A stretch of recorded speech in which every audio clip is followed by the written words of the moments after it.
is Summer Game Fest, a live showcase of what's next in the wide, wide world of video games. We are live here in Los Angeles, so whether you're streaming from home or watching inside an Dobry wieczór. Chyba wszystko działa. O kurde, posłyszę się w głośnikach. Be joined by special developer guests, and yes, have a few surprises along the way too.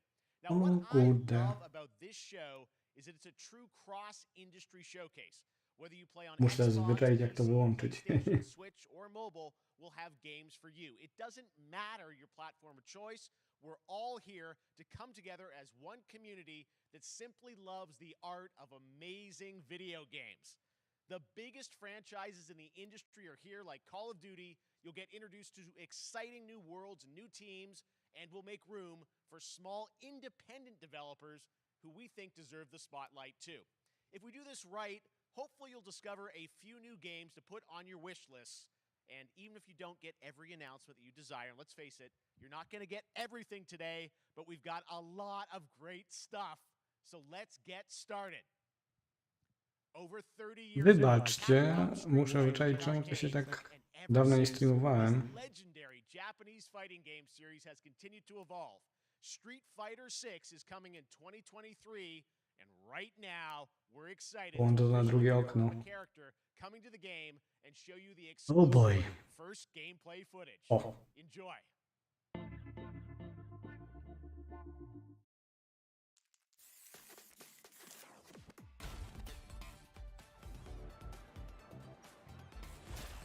You won't know what hit you. Let me have some fun.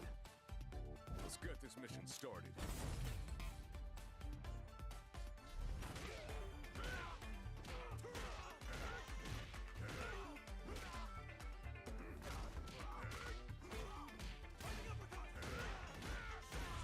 This will be a good fight. Got you in my sights.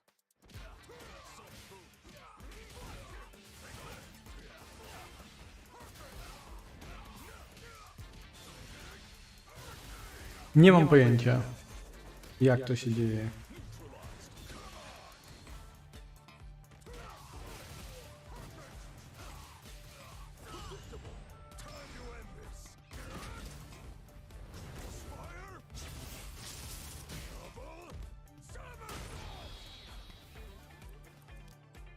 A, I'm just on another level. nie, to też... Chyba? Nie, nada. Nada się wysłyszę w głośnikach, świetnie. No nic, na szczęście Street Fighter mnie tak średnio interesuje.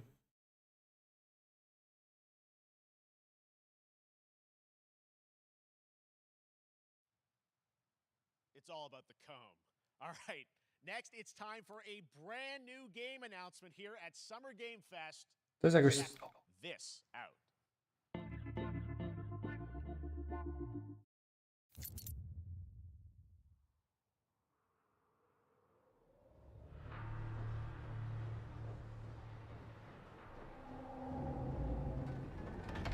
Sergeant Leo Edwards of the CM-Leth Recon Squad.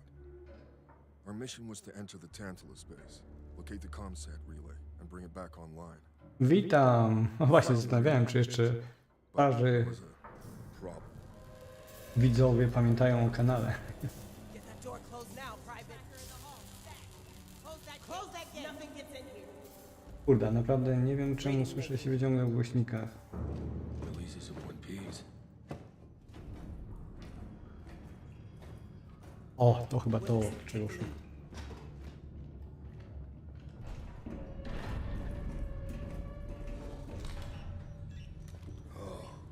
This ain't good.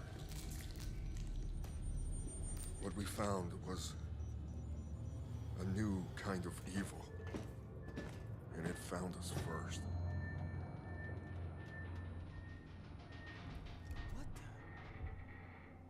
the? This wasn't human.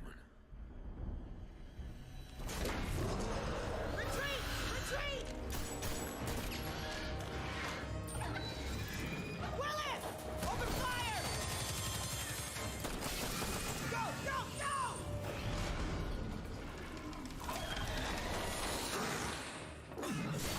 Alvarez! Through that door!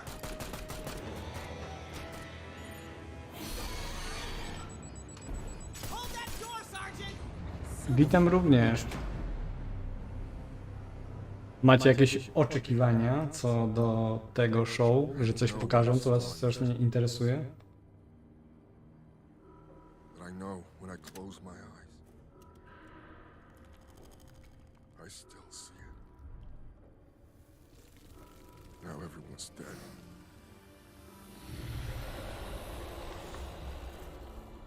And someone needs to know.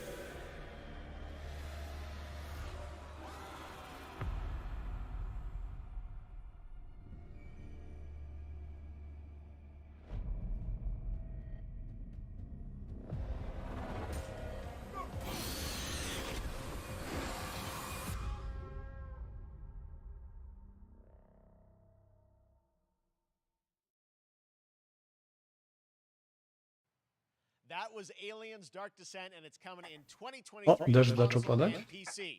Next, 2 years ago at the Game Awards, we revealed the Callisto Protocol from the creative forces behind the Dead Space franchise. Today I am thrilled. No właśnie też w sumie nie mam żadnych oczekiwań. Jedyne na co sobie czekam, to wiem, że się pojawi, bo już to potwierdzili, czyli ten XCOM Marvela. Ma być pokaz.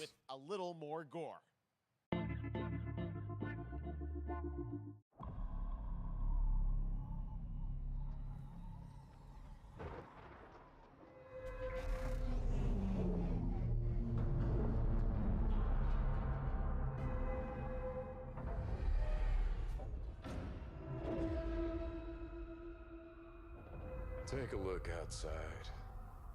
Did you know that they call Callisto Może to dead? coś zmieni? O! Nie, nadal się wysłyszę. Just like you would have been if I hadn't fished you out of that wreck. Tak, właśnie, bo w głośnikach słyszę generalnie swój mikrofon i nie potrafię That's your old. wyczaić, czemu tak się dzieje. Let that go. Because your new life is entirely in my hands. I'm just trying to give you a chance at rebirth.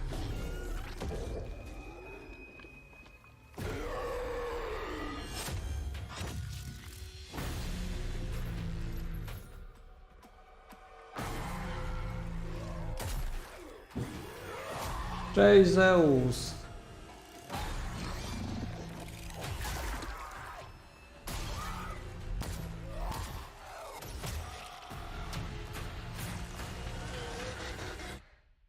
I just love that last part.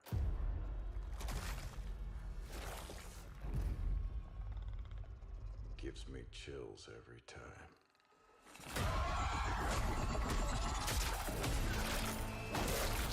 O! Czy to pomogło? Nie.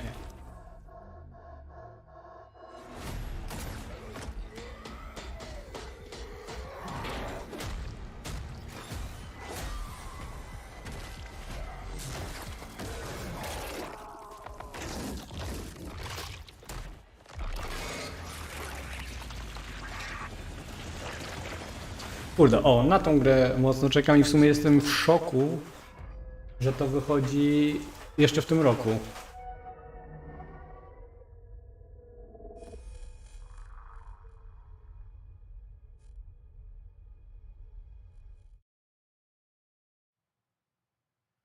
That's right. We know what you wanted to see. And joining me now, Glenn Schofield, Striking Distance. Glenn, first of all, congratulations. This game looks absolutely incredible. And I got to say, the fact that you have built this team, this studio, new IP, shipping this December, all in COVID, blows me away. So congratulations. Yeah, thanks, man.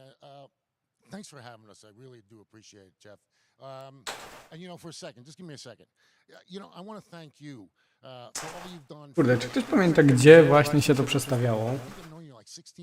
Albo wiem, że zrobię. Podłączę słuchawki do mikrofonu i to powinno naprawić. To muszę na chwilę zniknąć. I just wanted to thank you. I really. I znaleźć jakieś słuchawki. Not about me, it's about you guys. Yeah, I know, but I appreciate that. Thank you so much. And yeah, it's so fun to do these shows, and to show this game. So people saw the trailer, but what I'm so excited today is that you just brought a raw gameplay sequence. This game is in development, and people are going to be blown away, I think, when they see it. But tell us a bit about what are we going to see today? yeah, we got a couple minutes of, like you said, like raw gameplay. It's 2 segments in the first half of the game. One is a med bay, another one is a power station, and you're going to see some new enemies, some brutality, some just about everything. We're showcasing a new weapon called the Grip. Okay. It's like a gravity gun, but it picks up the enemies and it shoves them into giant fans. It rips them apart. It's great.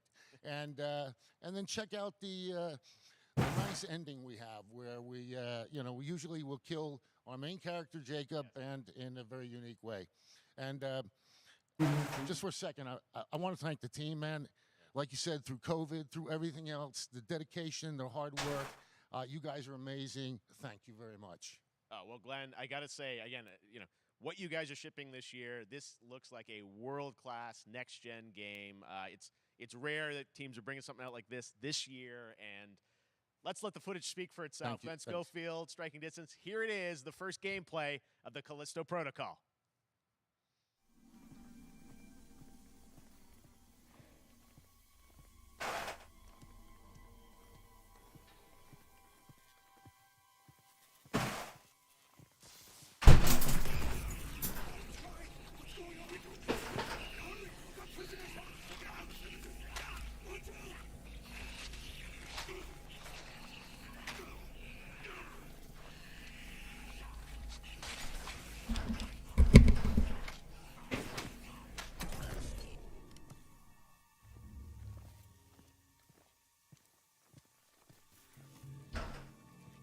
Dobra, czy to... Nie, to nawet nie rozwiązało problemu, chyba że zrobię jeszcze tak.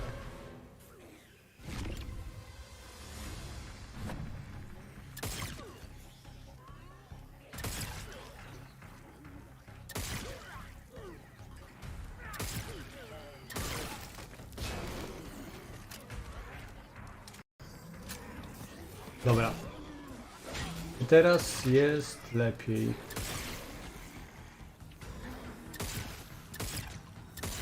Wydaje mi się, że teraz powinno być ok. Czy wyłączę głośniki? O, dla pewności. Bardzo profesjonalny start. Dobra. Nie pamiętam, czemu to się stało.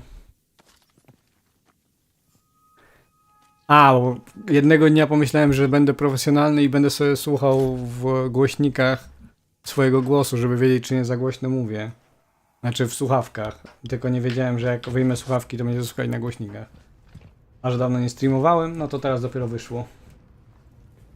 Od streama to chyba było chociaż nie.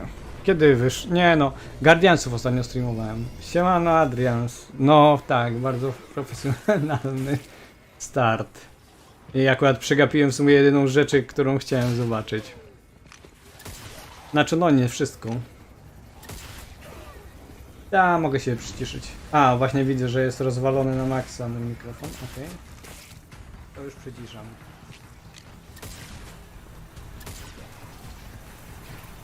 Kurde, ta gra wygląda jak Dead Space, co dla mnie jest bardzo dobrym newsem, bo uwielbiam Dead Space'a. Nie wiem, jak u was to wygląda. Oh my God. That just happened. All right, moving on. This October, Call of Duty Modern Warfare 2 arrives. Infinity Ward is once again returning to its roots for a modern-day action game, and today we're about to show you the world premiere of its gameplay with a level playthrough. Postaramy się, żeby było idealnie. Już podgłośniłem trochę znowu. Check in with Johanna Ferris, the head of Call of Duty. Kurde, naprawdę. Był taki okres, że naprawdę Call of Duty dla mnie było taką gierką, którą wiadomo co się dostanie i w sumie lubiłem tę kampanię. Ale teraz z wiekiem jakoś już nawet to mi nie wystarcza i po prostu już wywracam oczami, jak słyszę Call of Duty.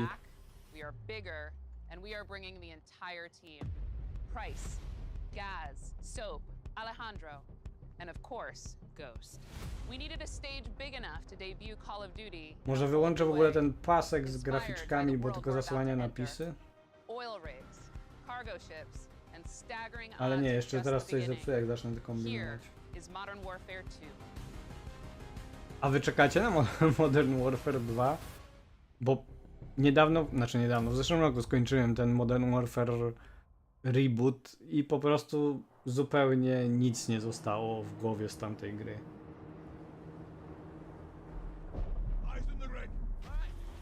Znaczy no, jeżeli chodzi o multi, to jest zupełnie inna kwestia.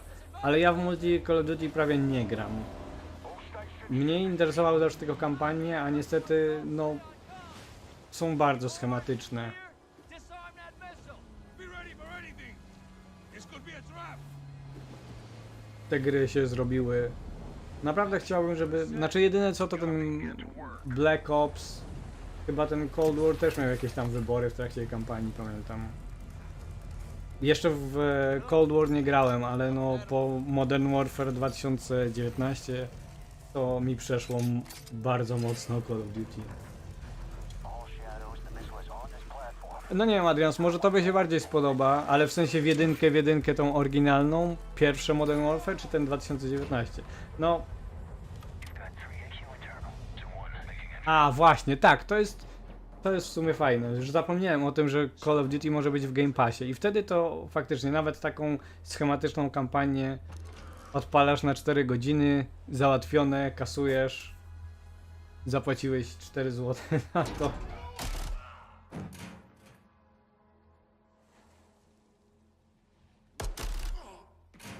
No to ten nowy, nie wiem, może tobie się Adrian spodoba, ale no, jedyne co pamiętam chyba to tą misję, gdzie się steruje małą dziewczynką i się trzeba chować przed terrorystą tam w kanałach wentylacyjnych, no i dźgać go nożem. Tak, ja stare też bardzo lubię, aczkolwiek właśnie nie wiem, gdybym teraz zagrał po raz pierwszy w stare Call of Duty, to czy by mi się podobało. Tak, jednak z tym paskiem to przypomniałem sobie, że on jest złożony z kilku różnych elementów i jak zacznę je wyłączyć, a zresztą mogę spróbować, no.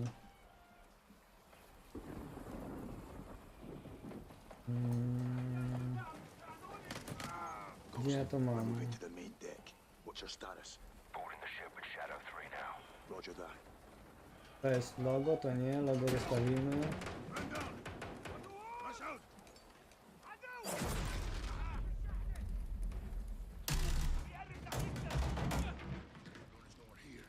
We need to move fast. All shadows, force out. I want eyes on that container now. 2 copies, moving. We gotta roll. O, może niech tak zostanie. Jeszcze to platform game i tak dalej. Shadow 1, Ghost. Visual on flares coming from the ring. What's your status, over? Ghost, they're signaling the ship. They're gonna launch that missile. It's first stage. There's no time. All shadows. Missile is on the helipad. 2-1. We're moving to secure. Cover us. 2 copies all.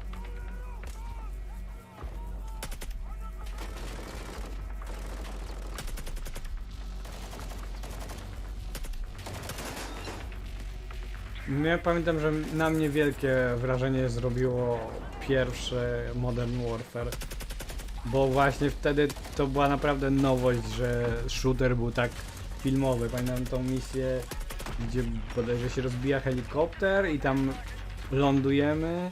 Nie, jest szybka akcja, że ratujemy pilota tego helikoptera. Biegniemy z nim do naszego tam transportowca, do naszego helikoptera chyba. I na koniec jeszcze chyba bomba atomowa wybucha, to było wow. Clear.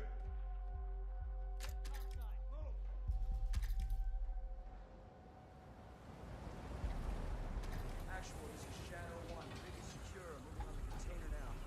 Roger that. Confirm when the objective is neutralized. No tak, to wygląda właśnie jak kampania Koda i no naprawdę... I to jest dziwne, chociaż... Dobra, bo chciałem powiedzieć, że to jest dziwne, że po tym jak ostatnie Call of Duty się słabo sprzedało, to, że nadal właśnie nic nie zmieniają, ale z drugiej strony właśnie przez to, że te gry się tyle czasu robi, to tak naprawdę jeżeli będzie jakaś reakcja, to pewnie dopiero następny kod będzie jakąś reakcją na słabą sprzedaż, a tutaj już było za ciężko zatrzymać machinę i mamy po prostu kolejnego koda. No właśnie ja cały czas liczę, że króliki chociaż Ubi wypuści w tym roku, bo miały być.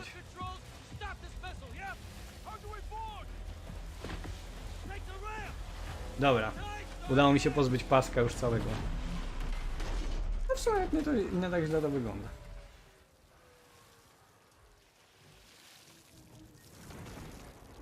Let's have ourselves a gunfight.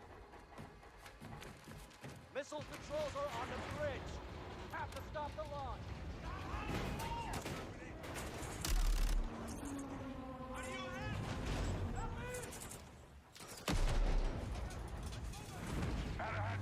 I to też właśnie tego typu rzeczy to już widzieliśmy w poprzednich kodach.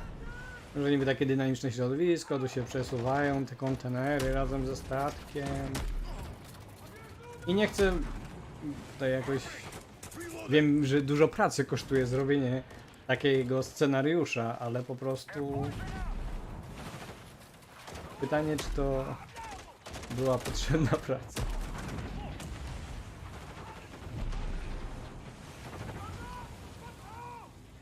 Ale tak, jeżeli ten kod trafi do tego, do Game Passa, jak ten deal w końcu się zakończy pozytywnie, to wtedy to zupełnie inaczej będę patrzył na to.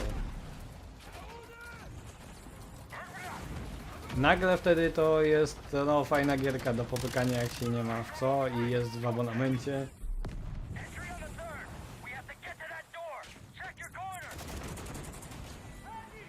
Tak? Za rok nie będzie koda? W sensie robią przerwę?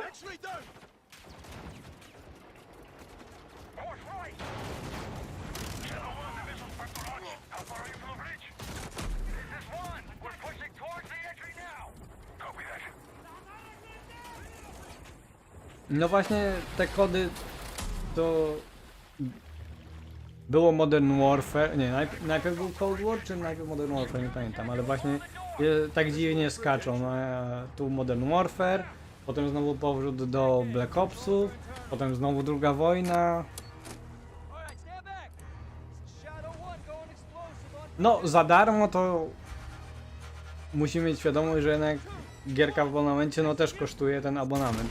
Wiadomo, że teraz cały czas są promocje na te różne kodziki, gdzie można sobie taniej doładować tego Game Passa albo za 4 zł dla nowych użytkowników, ale to pewnie kiedyś się skończy. Teraz po prostu Game Pass jest w fazie rośnięcia, no. Może przez chwilę myślałem, że to Chester Bennington, ale przecież on już nie żyje. It's great. Thanks. Great to have you with us, and also Jeff from Infinity Ward. So we saw the first gameplay. Thanks for that extended sequence. Looks incredible. Jeff, tell us a bit about that mission. Where is that set in the game? What are we seeing there? Absolutely. So first of all, we're really excited to welcome back Captain John Price and Gaz Garrick. You know, they're not actually in. Za to Sony idzie w zupełnie innym kierunku. Oni już od początku doją, w sensie, że jak mamy na przykład teraz plusa doładowanego, załóżmy na rok i chcemy się skonwertować na ten wyższy tier, to można, jedyne co można zrobić chyba, o ile czegoś nie zmienili już, to po prostu zamienić sobie ten rok abonamentu na rok tego wyższego, dopłacając różnicę dokładnie. Nie ma tam chyba jakiejś większej zniżki. Ja w sumie z Game Passa korzystam i muszę przyznać, że właśnie dzięki temu gram w gierki, w które normalnie bym nie grał. I jeszcze do tego nie wiem jak dużo ludzi tak ma, ale ja już kilka razy miałem tak, że zagrałem jakąś grę w Game Passie i potem ją kupiłem w pudełku, żeby mieć na własne. the wind and the animations and the awesome sound design, and of course our new water tech, which is actually pushing the boat in different directions. It's creating a physically dynamic environment, allowing for the cover you were seeing. In certain cases, you could be behind cover, and then suddenly that cover would shift and leave you exposed, but it also leaves the enemy exposed, creating this emergent gameplay. So again, I'm very excited. Just can't wait that I'm so excited that we get to show it off today. And that's just a hint of where things are going to go. Johanna, tell us a bit about Call of Duty overall, Modern Warfare 2. Obviously, you know, we're so excited. To jak na back razie this year. wrażenia Lots going on across z Call of tego Duty. What can we pokazu? expect? Już coś was coś wam First of all, thanks for zaimponowało? having us here. We're just so excited for October 28th. It's such a big moment, not just for Modern Warfare 2. Ja trochę żałuję, że przegapiłem tego Kalisto Protocol, no ale generalnie gra wygląda tak jak chciałbym, żeby wyglądała, czyli jak taki duchowy spadkobierca Dead Space'a. Czego tylko nie wiemy, to właśnie jak będzie się historia układała. I tu, w zależności od tego, jak dobra będzie historia, to gra będzie albo po prostu dobra, bo będzie dobra gameplayowo, albo będzie zajebista, bo będzie dobra gameplayowo i będzie miała dobrą historię.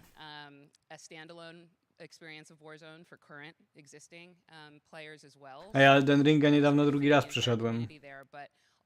Drugie przejście mi zajęło chyba tylko 60 godzin, a zrobiłem chyba w nim więcej niż za pierwszym razem, gdzie zajęło mi 80 godzin. We're on Steam, as you know. I mean, so it's just a big moment, and there's going to be a lot more to come in the months to follow.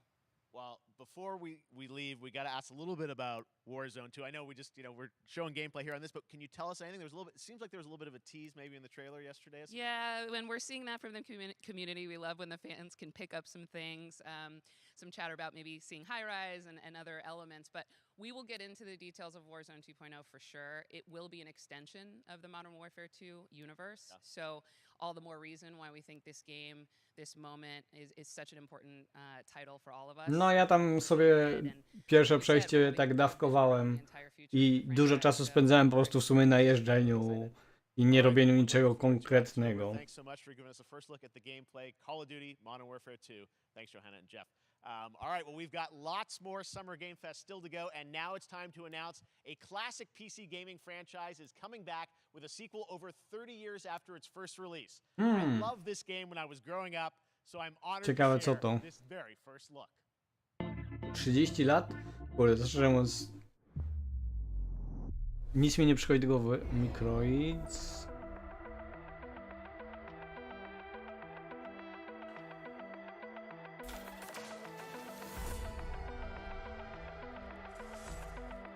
To jest flashback?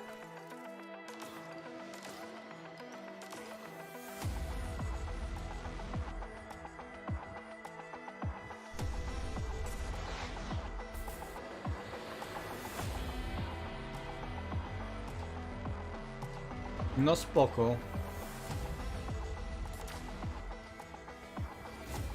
Znaczy nie wygląda jakoś super imponująco, aczkolwiek no lubię tę markę, więc...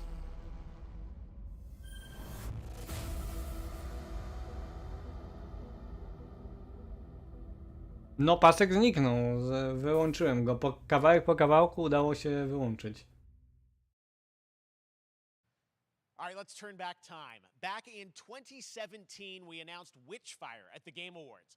Almost 5 years later, I am so excited. The team at the astronauts in Poland. Tak, widziałem, bo w sumie głównie czekałem na ogłoszenie, czy będzie nowy MacBook Air, bo się powoli przymierzam, żeby sobie kupić. No i proszę, akurat było. Ale w samym iOSie, przynajmniej dla telefonu, no nic takiego specjalnego nie było dla mnie, ale te zmiany w iOSie na iPadzie, że będzie w końcu można resizować sobie okienka i tak dalej, będzie to bardziej system taki stacjonarny, będzie funkcjonalny, to jestem ciekaw, jak to się sprawdzi.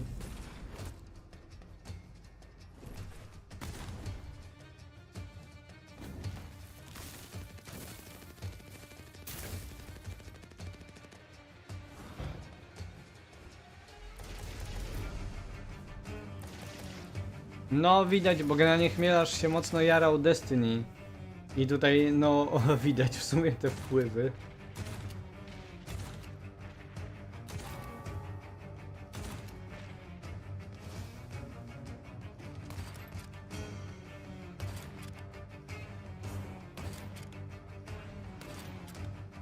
Znaczy ten iPad podstawowy, ten chyba co kosztuje 1600, to moim zdaniem to jest bardzo dobry deal, bo to jest naprawdę tak.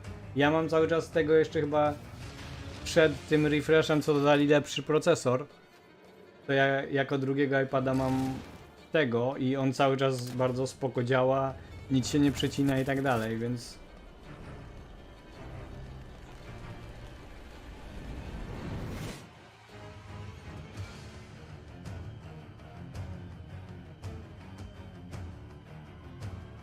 Więc moim zdaniem ten właśnie po prostu iPad, ten najtańszy model jest całkiem spoko. Okay, next up comes an ambitious new game from a new independent studio in Europe starring some very familiar names. Enjoy this world premiere new game announcement. No nie ma, ale jest wsparcie dla Pencil 1, który w sumie do notatek ci wystarczy. Bo Pencil 1 cały czas można kupić. I can't believe what I saw.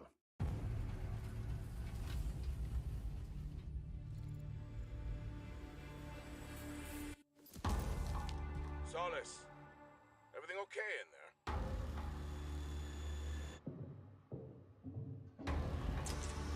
No to cóż.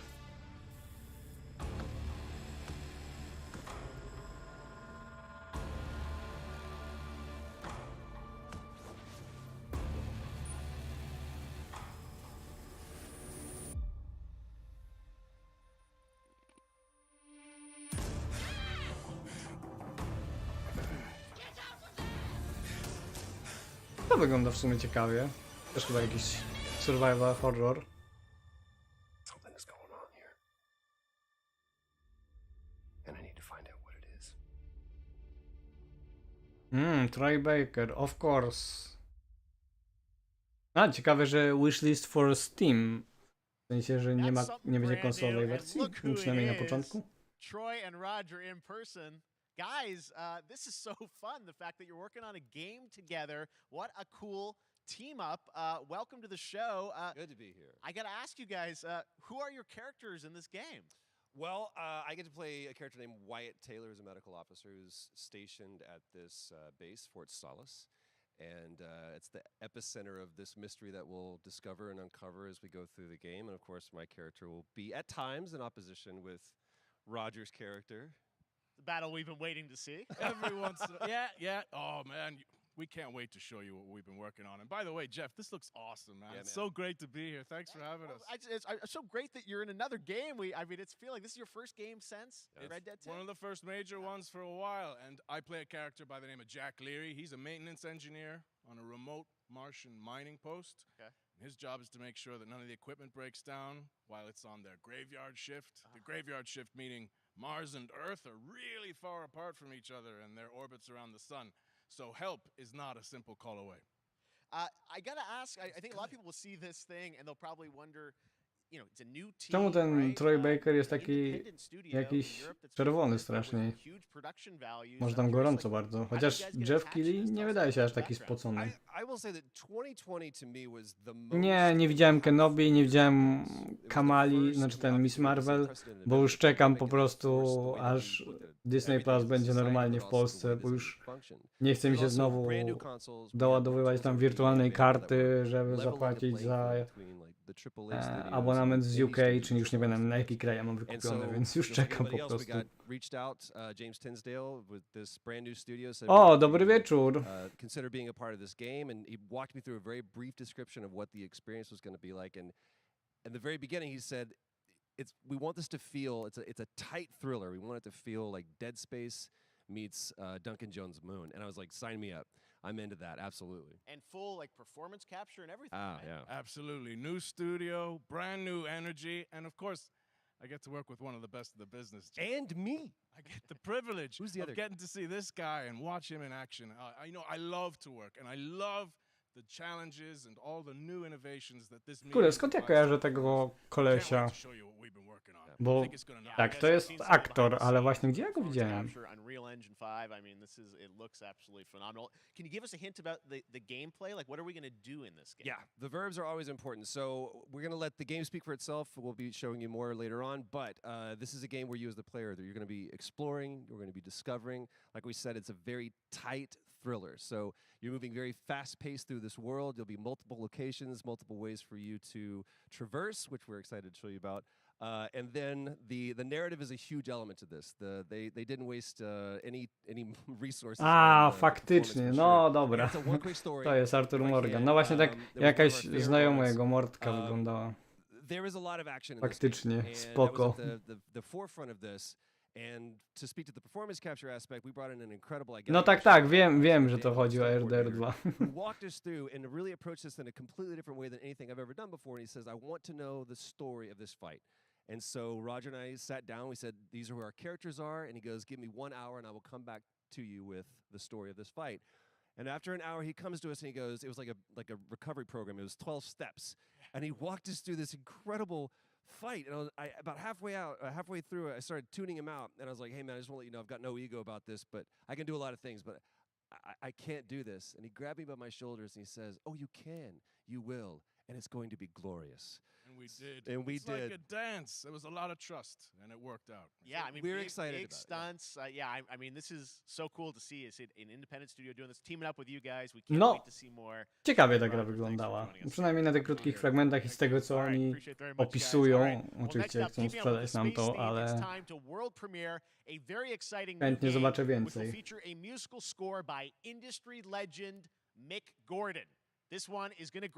O, Mick Gordon jeszcze żyje. Myślałem, że go Bethesda zabiła i zakopała.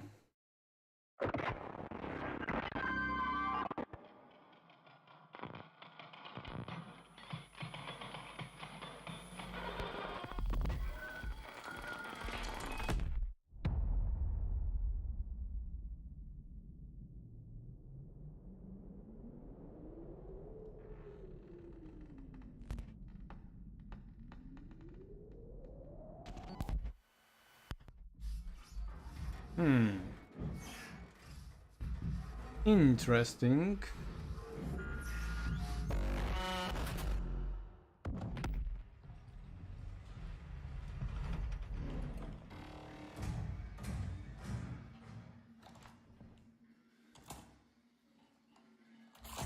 No i czy to nie jest Alien Isolation? Bo bardzo w sumie podobny vibe ma i wygląd. Ale to nie wygląda na obcego, to tam.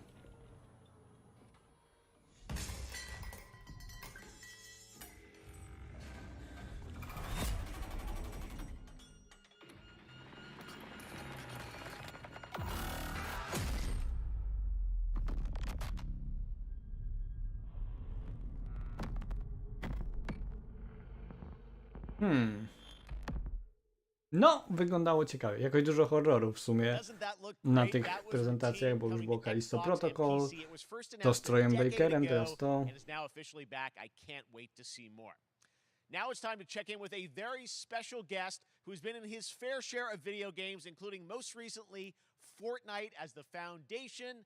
Dwayne Johnson, welcome to Summer Game Fest. Dwayne Johnson. What's up, everybody? Nawet się nie chciał mu się przyjść. Tylko kurde z siłki nagrał wideo na telefonie. Not impressed.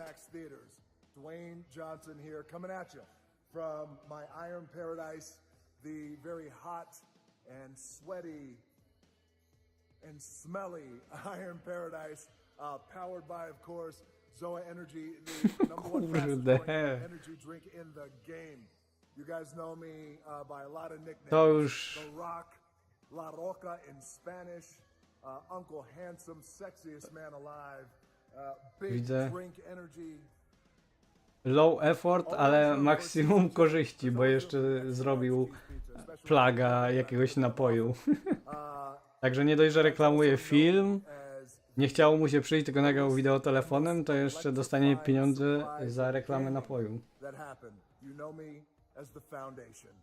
And I gotta tell you guys, number one, thank you so much for the crazy response. I jeszcze Fortnite. also, Też jest w tym I gotta say wszystkim. that, I've had such a pleasure working with Epic Games and the teams over there, and we cannot wait to show you what we have in store for the future. And speaking of the future, in the future, you will also know me as Black Adam. Black Adam, as millions of you know around the world who know the Black Adam mythology, he is ruthless, he is unstoppable. And for those who don't, I always like to say a quick tutorial is Nawet nie widziałem jeszcze tego trailera Black Adam has the powers of o Superman. Black Adam, więc zakładam, że pewnie teraz go pokażą, więc akurat dobrze się składa. Będę miał już to z głowy. And Black Adam's one of his superpowers is magic. So you do the math. October 21st, I cannot wait for you guys to see Black Adam around the world in theaters only. And you guys will finally see the hierarchy of power in the DC universe change. It has been an honor to become Black Adam, and it is a role that's in my DNA and that I was born to play. I was born to play the Man in Black, and I'm honored to show it to you guys on October 21st. So until then, stay healthy, stay safe, stay focused, keep having fun, keep kicking ass, enjoy your gaming, and I'll see you down the road. This is Black Adam. I cyk, przelewik na 10 koła. What have your powers ever given to you? Nothing but heartache. I was a slave. No tak, właśnie chciałem powiedzieć, że o, jest Pierce Brosnan, więc tak. I was reborn. To jakiś plus zawsze.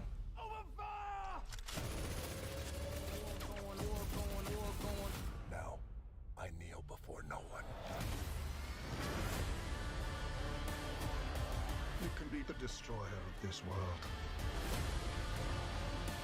Or you can be its savior.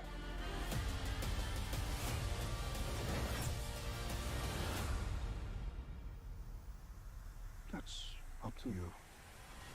Behind you! Did he just catch a rocket? He got a rocket. O kurde, złapał rakietę.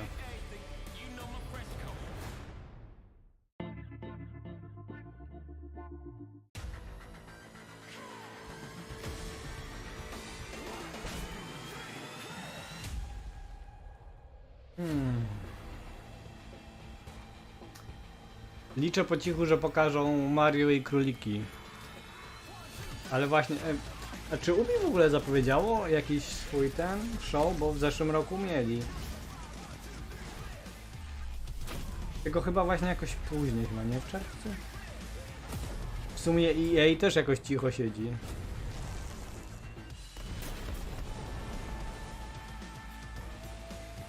A to już na Twitterze pisałem co do tego remake'u The Last of Us, że dla mnie jedna chyba z najmniej ekscytujących zapowiedzi ever, bo lubię jedynkę, ale właśnie dla mnie ten remake zupełnie jest niepotrzebny, bo nawet na tym trailerze właśnie ten skok graficzny nie jest aż taki duży.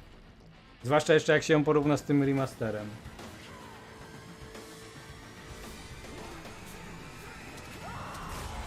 Tak, też to zauważyłem, że właśnie zmienili Ellie, żeby już nie przypominała Elliot. No to jest właśnie taka gra, co może jak będzie na promo, to kupię, jak nie będzie nic innego do przejścia. Bo... no, zresztą nawet po tym trailerze wygląda na to, że to będzie dokładnie ta sama gra, bo liczyłem, że może skoro robią remake, to na przykład dodadzą jakieś sceny, jakieś scenariusze, ale wygląda na to, że to będzie raczej dokładnie to samo story. Pewnie tylko wezmą usprawnienia... O!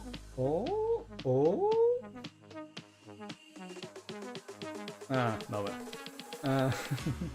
Pewnie tylko będą usprawnienia gameplayu, które w dwójce zaimplementowali.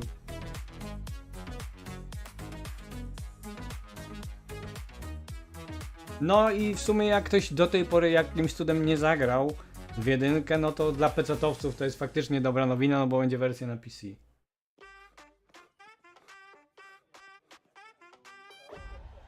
A czy nie było już jakiegoś artykułu o tym, że ta gra może w ogóle nie wyjść, bo są jakieś problemy? Wydaje mi się, że coś takiego mi kiedyś mignęło.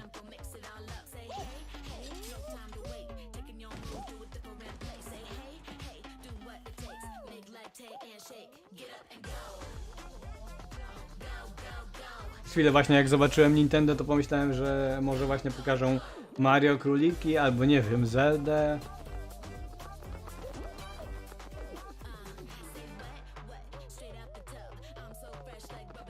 A dzisiaj właśnie zacząłem grać w The Quarry, czyli właśnie tą nową gierkę twórców Until Dawn. I no, na razie zrobiłem prolog i kawałek pierwszego chaptera i kurde, no jest odpowiedni vibe takiego slashera z nastolatkami, więc już mi się podoba. Już nawet mam swoją ulubioną postać.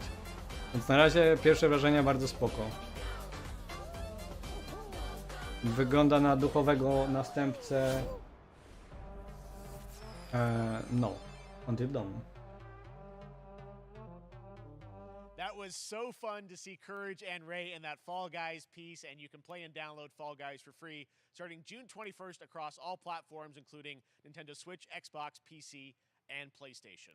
All right, back to another new game announcement. Nie no, Jedi Fallen Order 2 wygląda spoko. Universe from a new team of legendary developers. Check this out.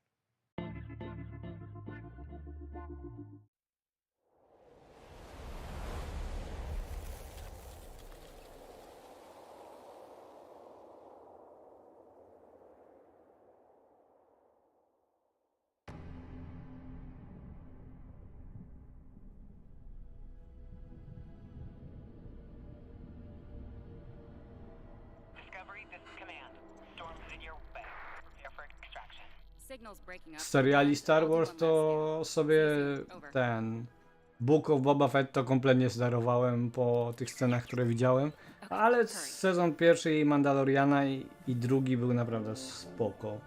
W sensie nic odkrywczego, ale po prostu przyjemna rzecz i dobrze nawiązuje właśnie do oryginalnej trylogii Star Wars, co dla mnie jest spoko.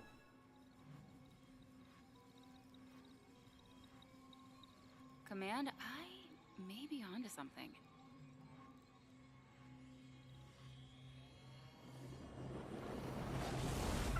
Wydaje mi się, że w sequelu może mogą chyba zrezygnować z takich mocnych inspiracji Soulsami, bo wydaje mi się, że chyba to jest jedna z tych rzeczy, która się nie za bardzo podeszła zwykłym graczom, ale zobaczymy. No i ja w sumie, dla mnie, jeżeli dadzą jeszcze raz to samo, tylko z usprawnioną walką, mniejszą ilością właśnie baboli, większą ilością poliszu, to dla mnie będzie spoko. A no i podobno ma być mroczniejsze, więc też okej.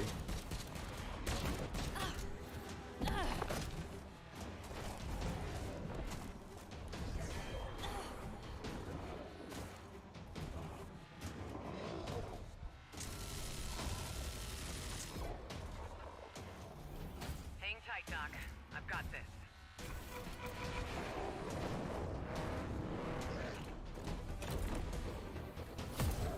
Właśnie w Jedi Fallen Order jest ten moment, jak ta mentorka tego... Kurde, nawet nie pamiętam jak się... Kal?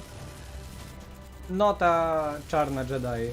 Jak właśnie jednocześnie walczy mieczem i używa blasterów, to pomyślałem, że kurde, to jest właśnie fajny pomysł na gameplay do gry Star Wars, czyli zrobić z tego takie bardziej DMC, gdzie właśnie jednocześnie możemy ciechać mieczem, używać blasterów i łączyć to ze sobą. Więc jakby w tym kierunku poszli, to było super.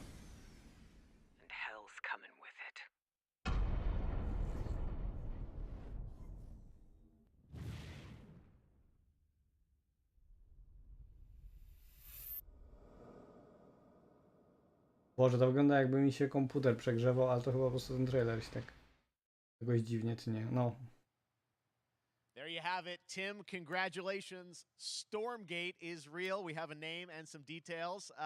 So, first of all, congratulations on this announcement. We're so excited about the return of RTS, brand new franchise. What is a Stormgate, though?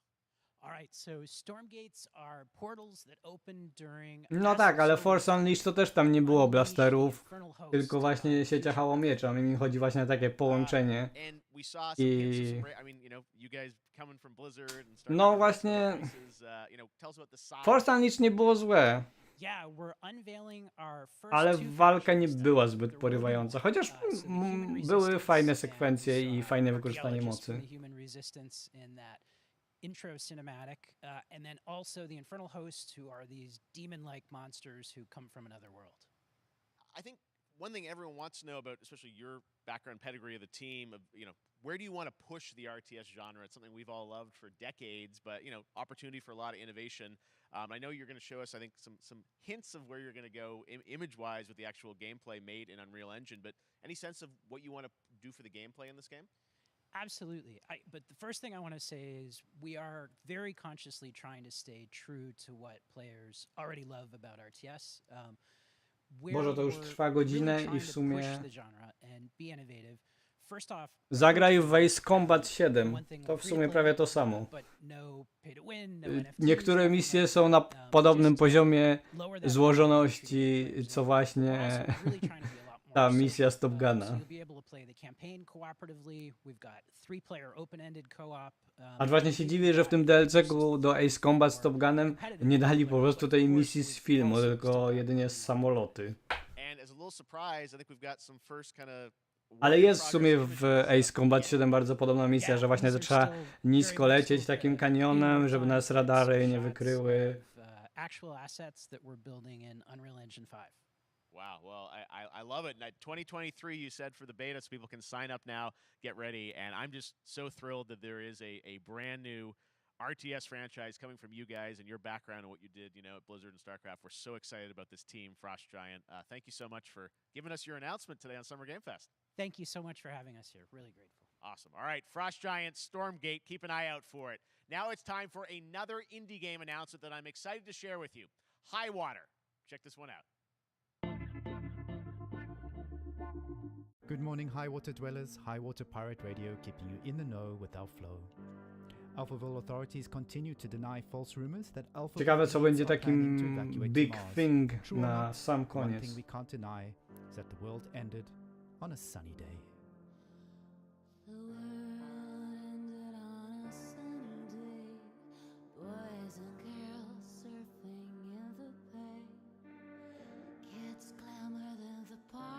Ale nie wiem, czy to dobrze, że już myślę o końcu tego eventu. No ale nie, dobra, czekam jeszcze na pokaz tego Marvel XCOM. Bo w sumie tak trochę się zaszyli i nic nie pokazywali od dłuższego czasu.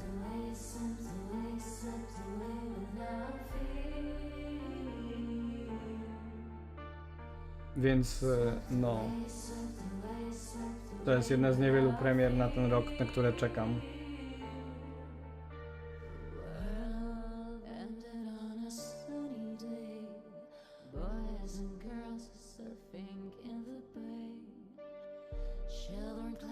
A ja w sumie właśnie przez te słabe recenzje to aż mam ochotę wybrać do kina bardziej niż na poprzednie części tego Jurassic World, bo poprzednie w sumie miały chyba dobre oceny z tego co pamiętam, a dwójka mi się mocno nie podobała i nie zachwyciła mnie, więc myślę, że skoro trójka jest oceniana tak źle, to będzie tak złe, że aż fajne.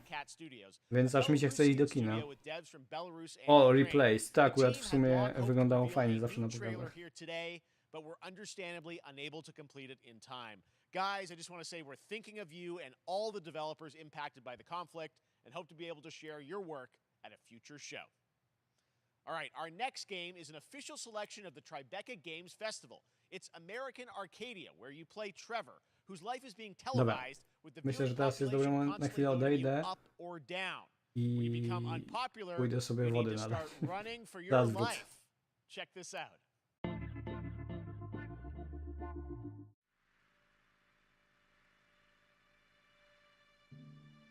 Picture a city where technology and science go hand in hand with fun and entertainment. My grandfather, Elijah Walton, had a dream to build the city of tomorrow. That dream is now a reality, and that city is Arcadia. A 43-square-mile metropolis where each and every citizen enjoys a life of luxury and comfort.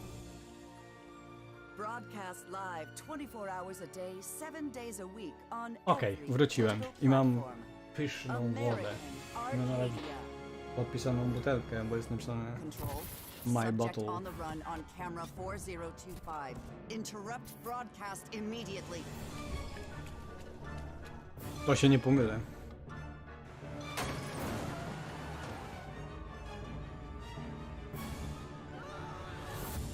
Listen to me.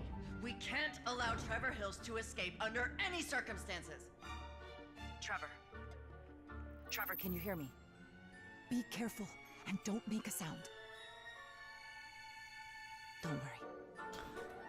No, to dla mnie brzmi, że będzie dobra zabawa w kinie.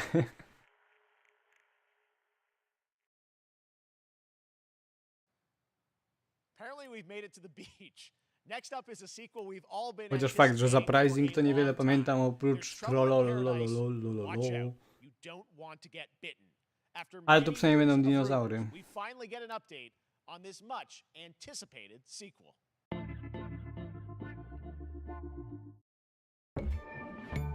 Sequel?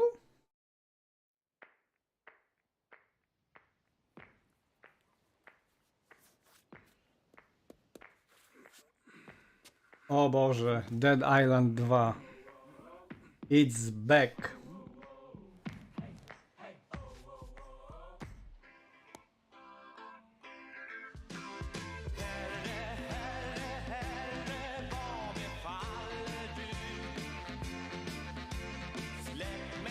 Znaczy tak przypuszczam, że to jest Dead Island po tym trailerze, ale teraz to już nie jestem pewien. A nie, może to Goat Simulator? Tak, Goat Simulator. A, zmylili mnie.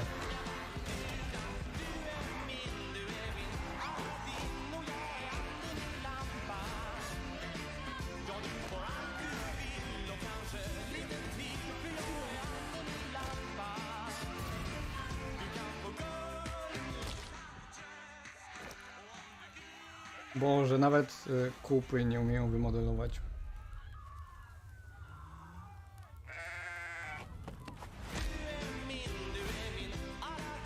Wait. Czy to taki żart, czy ja przegapiłem dwójkę?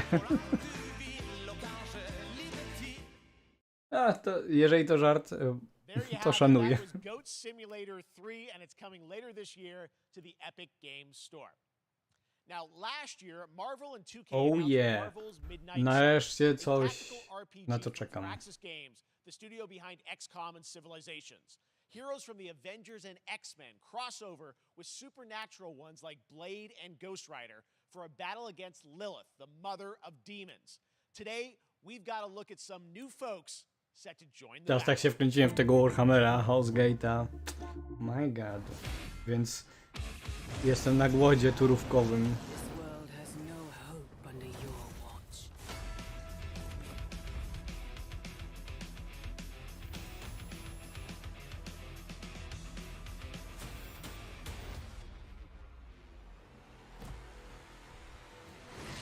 Dzięki, miłego wieczoru, na razie.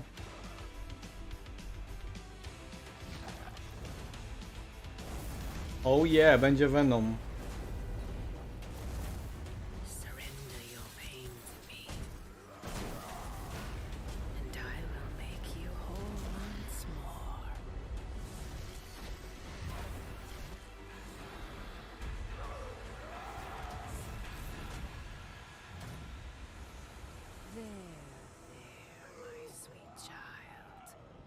Mother won't hurt you.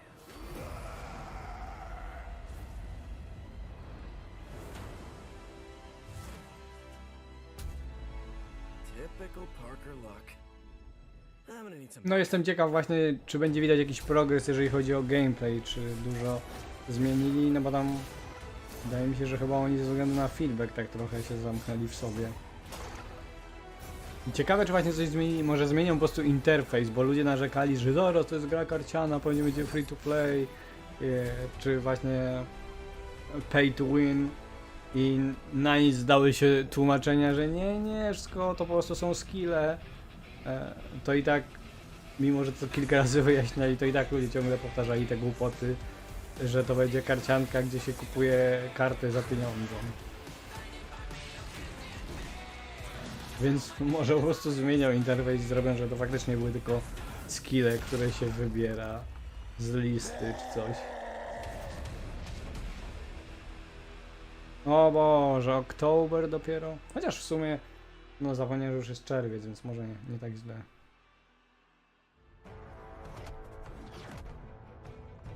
Counting on you again, old friend. 3, 2, 1. That used to always work. Well, it did that one time. What? That was Midnight Suns, and now we're moving on to the wonderful Boże, world of zawiodłem się. Myślałem, że pokażą gameplay, chyba że jeszcze będzie po prostu. Albo pokażą gameplay u siebie gdzieś na kanale. Ech. To jest smutek. Maya Moldenhauer from Studio MDHR.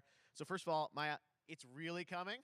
It's really coming June 30th on all major platforms. We are thrilled. Well, I'm so thrilled too that I think all the fans can't believe that this is here, and I've been lucky enough to play this actually on my Steam Deck last week, and you guys gave me a copy. I can't. People are not going to be ready for how amazing this looks and the backgrounds and what you guys have done. I feel like you've amped up obviously the gameplay. It's difficult as we would expect, but the visual look, you guys have taken it even to the next level, which I didn't think was possible. Yeah, we absolutely did. I couldn't pinpoint one thing that we're proud of in this because we really honed our craft, took everything to the next level from animation, the backgrounds, the music, gameplay design, and of course our new playable character, Miss Chalice. I'm very proud of her.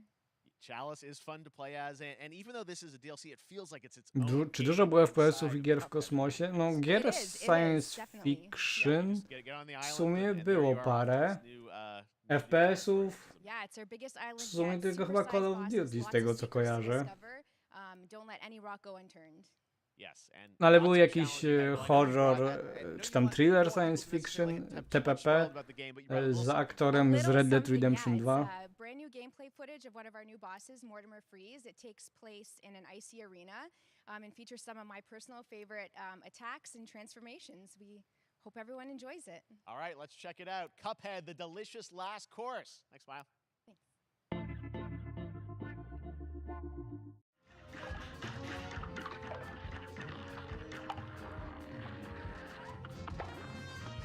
Kurde, Cuphead naprawdę szanuję właśnie za ten styl animacji. Mi właśnie soundtrack i wszystko, no po prostu ten aspekt audiowizualny, ale w gameplay jakoś się nie potrafiłem wkręcić na tyle, żeby chciało mi się po prostu no zdobyć na tyle wprawy, by przejść tę grę.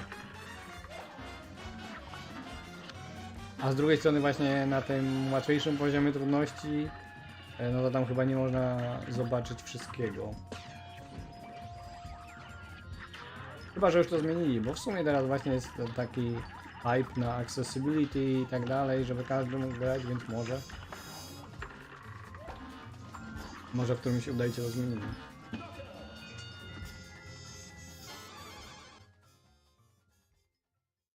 Kurde, pokazali gameplay z tego, a z Midnight Suns nie. Now, if you want even more Cuphead, and who doesn't, tomorrow we will show you an exclusive look at Season 2 of the Cuphead Show when I co-host Netflix's Geek Week. Boże, Season 2, ja już zapomniałem, że ten Cuphead Show to już wyszedł i chyba nie obejrzałem, znaczy na pewno nie obejrzałem żadnego odcinka. And that's not all. There's more Summer Game Fest all weekend long. Coming up next is the Day of the Devs Indie Showcase with IM8-Bit and Double Fine, then Devolver's Marketing Countdown to Marketing. Tomorrow, after Geek Week, there is the Epic Games Store Showcase at 11 a.m. Pacific, 2 p.m. Eastern, with news on Rocket League and the Tribeca Games Showcase. And Sunday, don't miss the Xbox. No właśnie teraz to już chyba tylko czekam na niedzielę, czyli na Xboxa i Bethesdę. Now we have some exciting news for Nintendo Switch and PC fans about i na PC Gaming Show. Ja lubię to, ten cringe.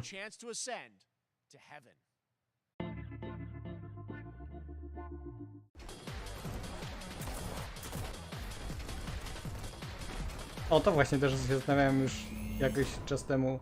Czy to przypadkiem już nie wyszło? Pamiętam, że to mnie ciekawiło. Ale widzę, że w takim razie jeszcze nie.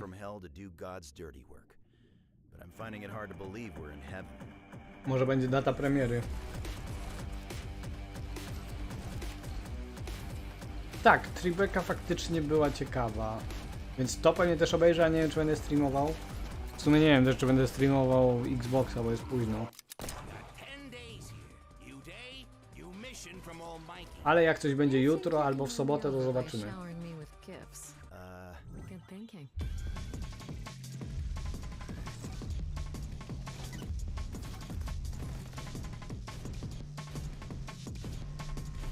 No to fakt, że jak trochę więcej czasu poświęcają, pokazują na przykład gameplay i tak dalej, to łatwiej ocenić, czy to naprawdę jest ciekawe i godne uwagi. O, 16 We've shown czerwca? you lots Niedługo. of games today made by huge teams. Now it's time for a game made by a single father in Poland. Over the past year, he's brought on some help to bring his vision for a Oh. fast-paced action game. Single Midnight Father in Fight Poland, Express to to my. life. Let's take a look.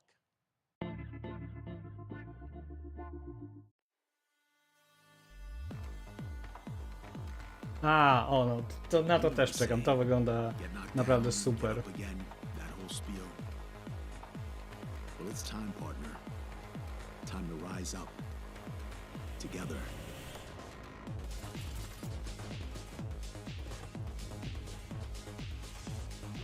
I faktycznie jak na grę robioną przez jednego kolesia, to szacun.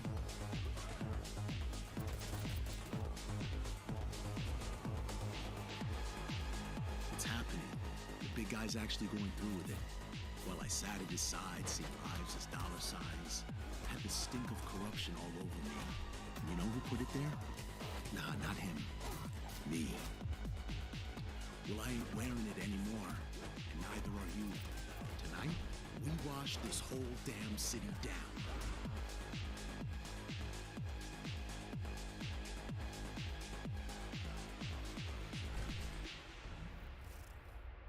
Będzie data premiery? O! Niedługo, no to fajnie, to akurat chętnie zagram. Such a cool game, and I'm happy to announce that a PC demo of this game is going live right now on Steam and will be part of the Steam Next Fest next week. I really want more. Może tak powinien nazwać swoje studio. Single Father Right. from Joining Poland. me now is Megan from Digital Extremes to talk all things Warframe. Megan, how you doing? W ogóle ja myślałem, że to już koniec, bo tak zaczęli mówić o tym, co będzie w kolejnych dniach, a tu proszę, jeszcze trochę show jest, więc nie odchodzimy. Great connection. We've also done a lot with Warframe over the years, and I know right now anyone watching on Twitch for more than 30 minutes, this show is going to get a special Twitch drop, right? That's right. I already have seen people getting it, so Yes. it's very exciting. She's right there, loud and proud. Protea, 30 minutes for watching. Ale w sumie, kurde, to byłaby dobra nazwa dla studia Single Father from Poland. Gorzej jak zacznie zatrudniać ludzi, to już trochę straci na znaczeniu. Ale w sumie tutaj też nie można powiedzieć, że sam robił tą grę, bo przed chwilą mówili o writerze Destiny 2 i stuntmanie z God of War'a, więc no jednak... Ale rozumiem, że po prostu główne rdzenie gry robił sam i o to chodzi, no. Digital event again this year. Today, actually, we just launched the digital items for it, so you can get some in-game goodies, some really cool cosmetics, some merch, all that really great stuff went live today. But of course, the reason I'm here is to, kind of debut. We have our Tenno live during TennoCon, which is our big reveal of the night, and we usually do a little bit of a gameplay, a little bit of a demo, and I think a lot of people can suspect what it might be, but I'm here to kind of confirm what it is that Tenno Live is going to show. And what is that? Can I say it? Yes, I think you can. Okay, you're going to get your first look at the Deviri paradox. Finally. Finally, I know it's been a couple years, but Deviri paradox is going to be what Tenno Live is all about. Tak, Warframe żyje i chyba ma się dobrze, znaczy pewnie już grają po prostu najwięksi hardkorowcy i tak zwane wieloryby, pewnie utrzymują tę grę, ale... My child, my friend, what was done is done. Powiem, że się wkręciłem na jakiś czas w Warframe kiedyś, New choices await us now. ale jednak po prostu, no ja nie mam siły do takich gier, które trochę w pewnym momencie stają się pracą. No może przesadzam, ale wiadomo o co chodzi, że po prostu no, żeby robić nowe rzeczy i dalej się bawić, to trzeba właśnie grindować, czekać i tak dalej, ewentualnie kupować rzeczy. Dream of who we were and of who we have become. Jakby zrobili po prostu kampanię, nawet którą można po prostu kupić tam w X-Store, kampanię powiedzmy na 10 godzin, to było spoko, bo gameplay mi się w tej grze podoba. Zresztą z tego co pamiętam, Warframe to chyba się narodziło z takiej singlowej gry, niby pierwszej takiej next-genowej gry, już teraz nawet nie pamiętam jak to się nazywało. Sektor? Coś takiego. Dark Sector? Kurde. Next, it's time for a new look at Honkai Star Rail, an upcoming open-world space W sensie pierwszej RPG next-genowej from Genshin tej Impact generacji studio Hoyoverse 8 across mobile PS. and PC. This studio Nie, 7 continues chyba. to deliver, Boż. and this Chyba new trailer 7 reveals aż. for the very first time a new and exotic realm players will be able to explore.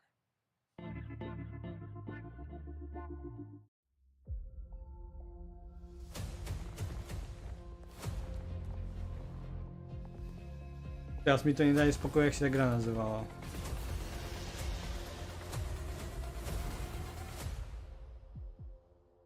Listen.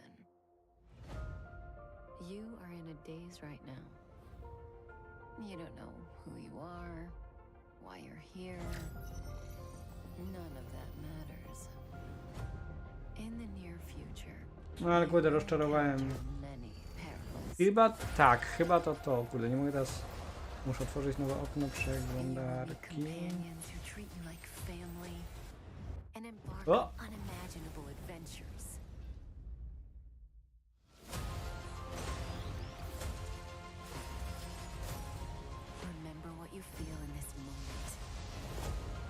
Tak, dokładnie właśnie o tym myślę.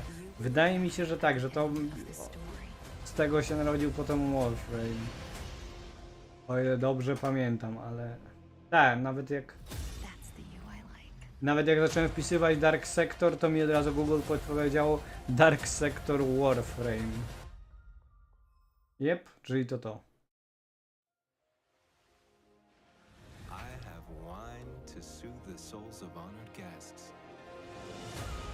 LOL, i co, jak fajne to było? Bo ja właśnie nigdy w to nie grałem. Pamiętam, że się jarałem, jak to pokazywali, że nie było taka pierwsza next-genowa gra, ale super wygląda. Ale potem jak przyszły recenzje, to wyszło, że to nie jest takie super. I jakoś nigdy nie miałem weny, żeby w to zagrać. Of Genshin Impact with a fast-paced action style.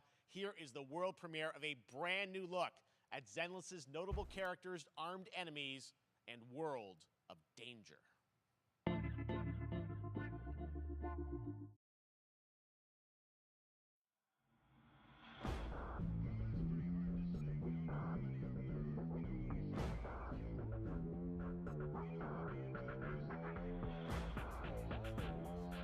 No właśnie, tak, taki gra miała vibe. Tak też przypuszczam, że... Ciekawe, czy będzie ten Dark Sector w tym streamingu, w tym abonamencie PlayStation. Bo tam niby gry PS3 mają być streamowane.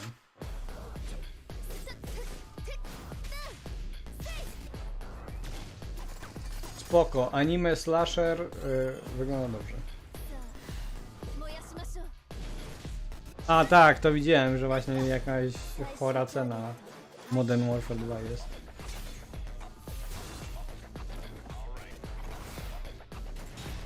No ale liczą cały czas, że no mogą.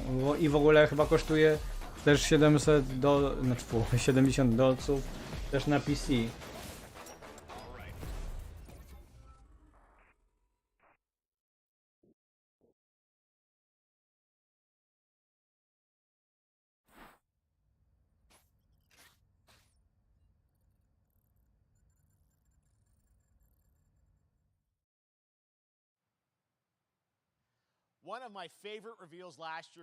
W ogóle nawet chyba, znaczy nie chyba, tylko na pewno wczoraj, czy tam przedwczoraj Jeff Keighley od razu mówił, żebyśmy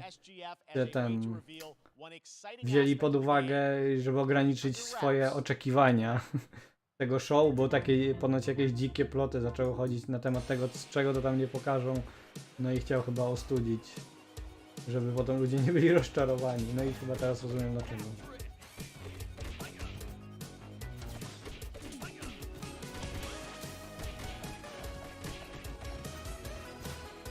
Bo niby chyba te ploty nawet sięgały rzeczy typu Half-Life 3.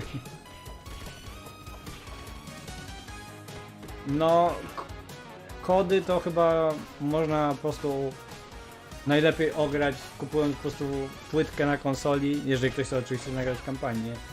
Kupujesz i sprzedajesz. Jak właśnie tak ograłem tego Modern Warfare 2019 i straciłem chyba tylko tam góra 20-30 zł.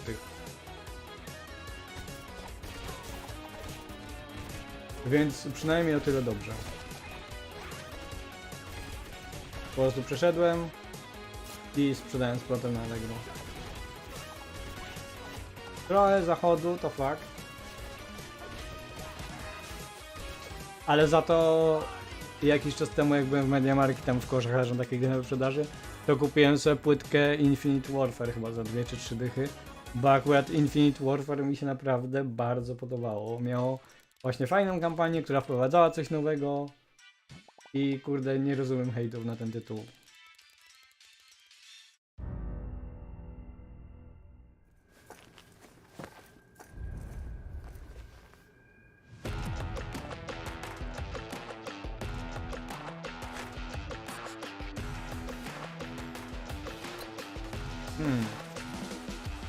To chyba jest ten... Jak to się nazywa? Crossfire X?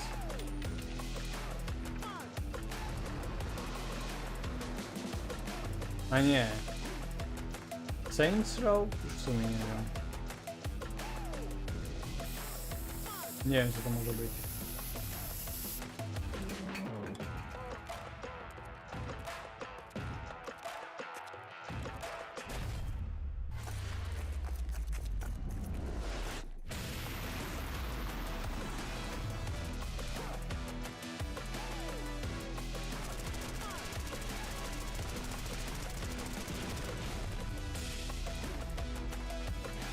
Może to jest multi do Saints Row, albo taki, no... stylish trailer. A nie! No właśnie, jednak...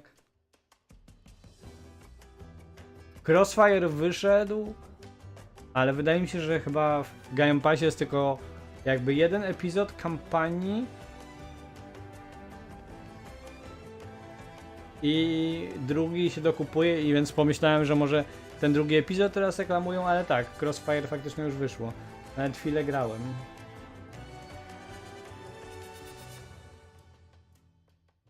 Boże, zapomniałem, że ten Humankind to już nawet wyszedł i nawet chyba był w Game Passie i nawet chyba chwilę w niego grałem, ale właśnie...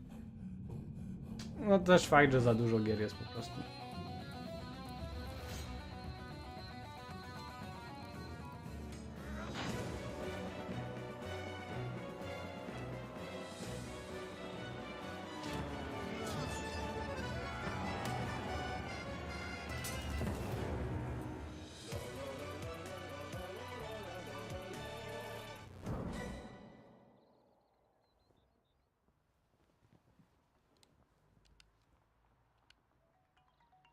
How far will you push humankind?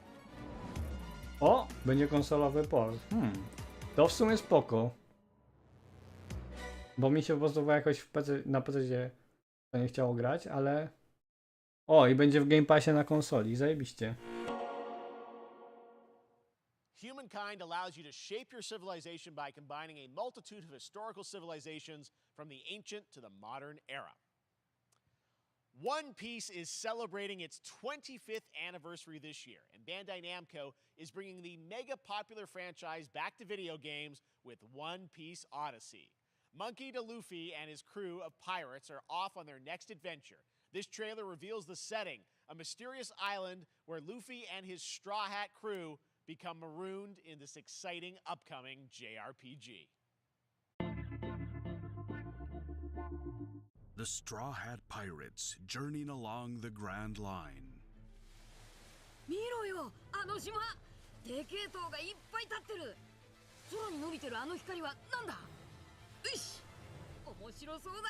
行ってみよう。 Chyba nawet w Game Passie był chyba jakiś One Piece.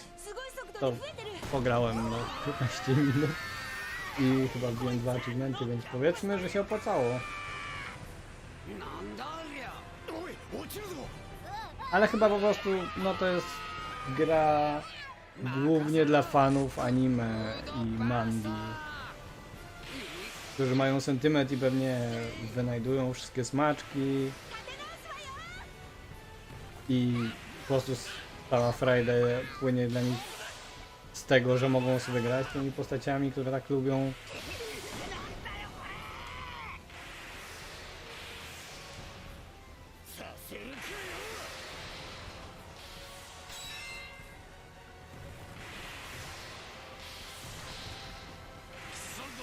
Ale no mnie po prostu nie chwyciło.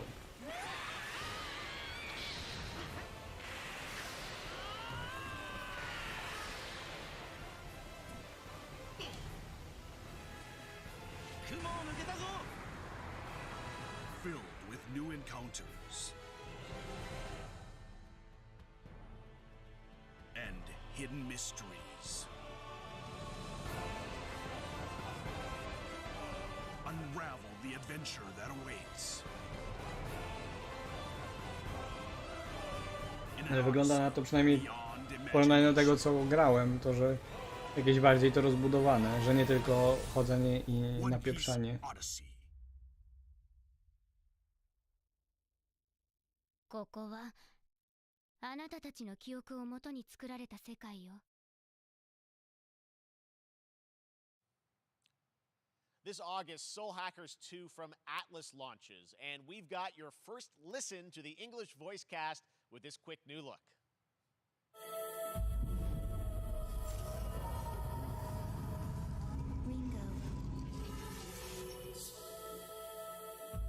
Ringo.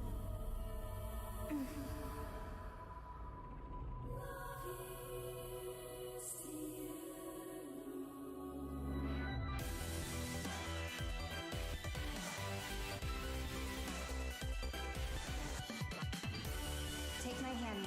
No, lubię w sumie gry Altusa. Tę serię nigdy z nią nie miałem do czynienia nic, więc jestem trochę ciekawy.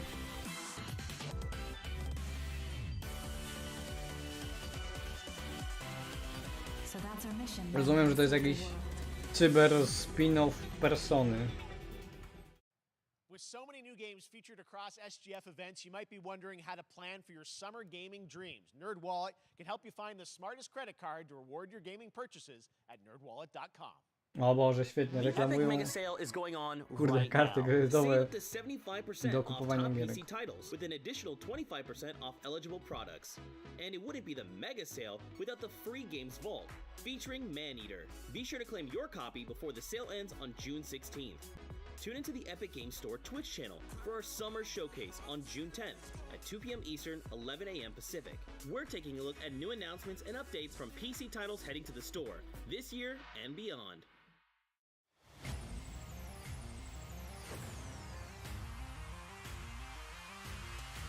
You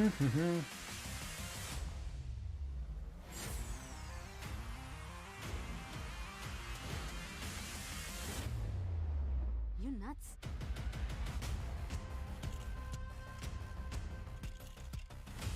Wow. We wszystko można będzie grać na telewizorze. Ale to w sumie myślę, że jednak będzie niestety kiedyś przyszło, znaczy niestety. Będzie taka przyszłość w tym sensie, że większość ludzi będzie tak grała w gry, ale pewnie dla właśnie takich purystów, jak pewnie jakim ja będę pewnie, będzie można nadal sobie kupić na przykład konsolkę i grać sobie lokalnie, tak jak to kiedyś się grało i gry w pudełku. Tak jak w sumie nadal można kupować płyty CD, mimo że w zasadzie jest Spotify i tak dalej.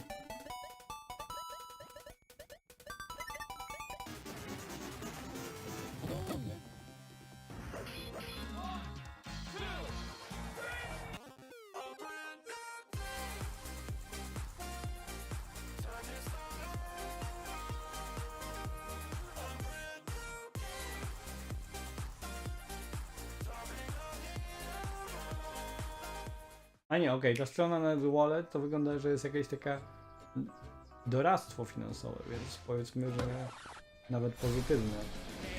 Może mogą ci powiedzieć, że już za dużo na gierki wydałeś i nie wydawaj więcej. In this no-holds-barred, soccer-ish sport, chaos reigns supreme. So, prepare to do whatever it takes to claim victory. So much fun, it hurts. Mario Strikers Battle League, only on Nintendo Switch. Game rated everyone 10 and up.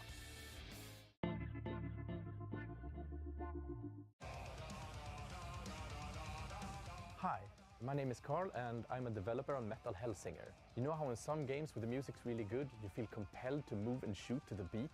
But what if you had to? In Metal, the better you are at slaying to the beat, the more intense everything gets. And we have vocal performances from legendary artists like Serge Tankian from System of a Down, so while headbanging isn't mandatory, we do recommend it. Our demo is live now on Steam. No tak, przypuszczam, że jeżeli pokażą gdzieś króliki, to albo u Ubisoftu, albo na Direccie Nintendo. No i mam nadzieję, że sobie podadzą konkretną datę i że jednak będzie w tym roku, tak jak zapowiadali, a nie przesuną tego, bo tam chyba w Ubi generalnie teraz ponoć jakieś problemy mają. Znaczy w sumie to mają problemy cały czas i od dłuższego czasu mieli. Nie tylko z developmentem, ale też z kulturą pracy.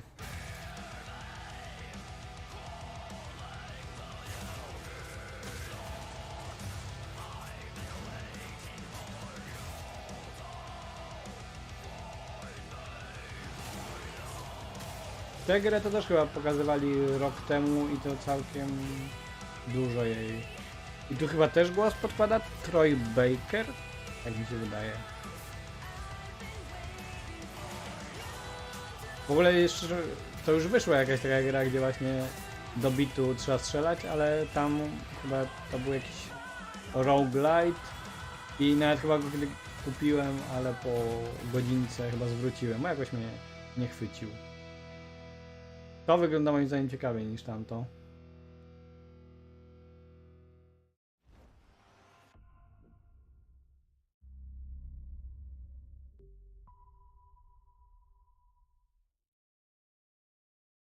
World premiere. That one was Metal Hellsinger, coming later this year from Funcom, a rhythm shooter with metal music. And right now, as I mentioned, a demo has launched on PC, Xbox, and PlayStation for you to play for free. O, zajebiście. Next Demo up, to sobie chętnie a sprawdzę. new game launches tomorrow, The Quarry from Supermassive Games. This spiritual successor to O, Until The Dawn Quarry stars właśnie David Arquette dzisiaj and przyszło i all-star zdążyłem cast. już It's chwilę getting great pograć. reviews, and this is one of those binge-worthy teen horror entertainment experiences where your every choice shapes your Oj. story and determines who lives and who dies at a camp in Przepraszam za upstate to, New nie York. ten przycisk Here's the kliknąłem. first look at the launch trailer. Family is the most important thing in the world. But if your whole family, you know, like every last one of them decided to jump down the bottom of a well and they're all just hanging on the end of a rope, how can one person be expected to pull them all back out? You can't. So you pull on that rope and you're just gonna fall right down at the bottom of the well with the rest of them. And what's the point of that? What? There is a lot more to this than you realize. Like what? Kidnapping, murder, cover-ups. I think the whole Hackett family is in on it. You have no O idea. nie, spoilery. Not a goddamn clue. All right, let's do this. Who should I call? 911. You mean 911? Who says 911? Goodbye, cruel world. We gotta get out. I'm gonna enjoy watching you die.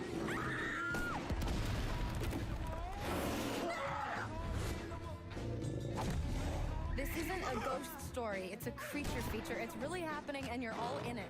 This is gonna get a little messy.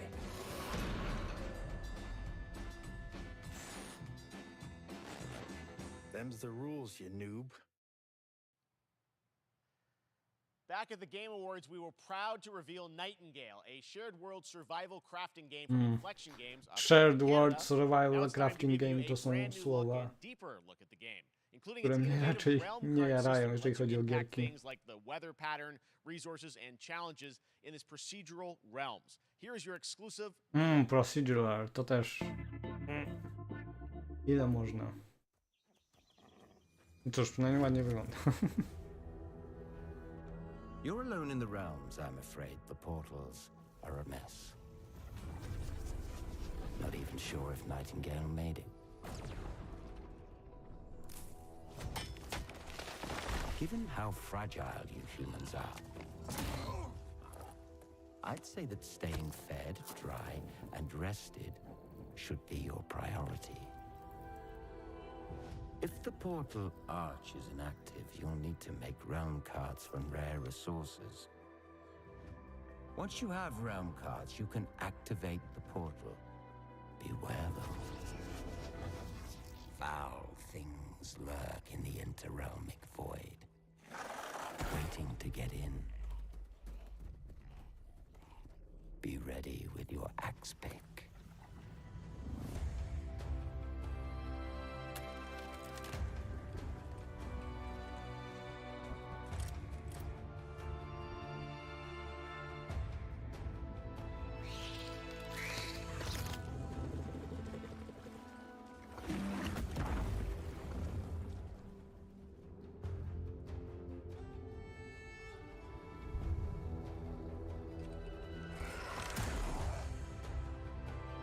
No, wygląda jak gra wideo.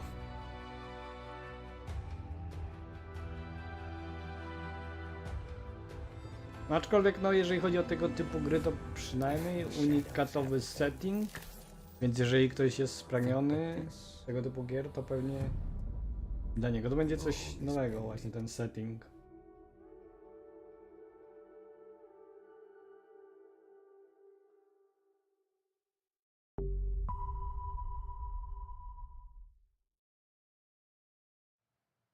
The Saints are marching in on August 23rd with the reboot of Saints Row that we revealed last year at Gamescom. And today, we're happy to announce the launch of the Boss Factory demo across PC and console, which lets you design and set up your character. And since it's Saints Row, you guys are going to have a lot of fun with this one. Check it out. Serio, demo to tylko edytor postaci? Nawet mogliby chociaż dać jakiś tutorial, prolog, coś takiego. Wydaje mi się też, że chyba do któregoś z poprzednich Saints Row też było bardzo podobne demo, że właśnie można było sobie ściągnąć, sobie zrobić postać, to w zasadzie wszystko.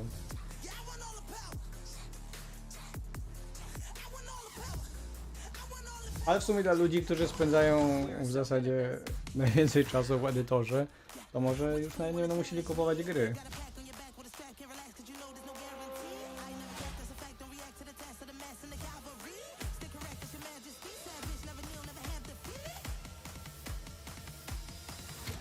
Seriously, this is perfect. Dinner and a show, baby.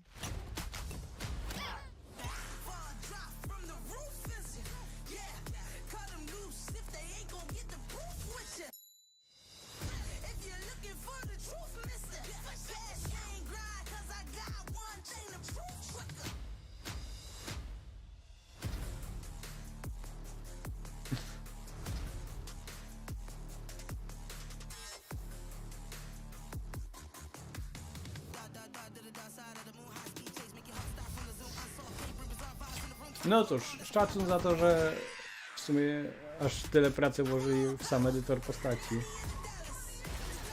I wygląda na to, że naprawdę jest bardzo dużo opcji.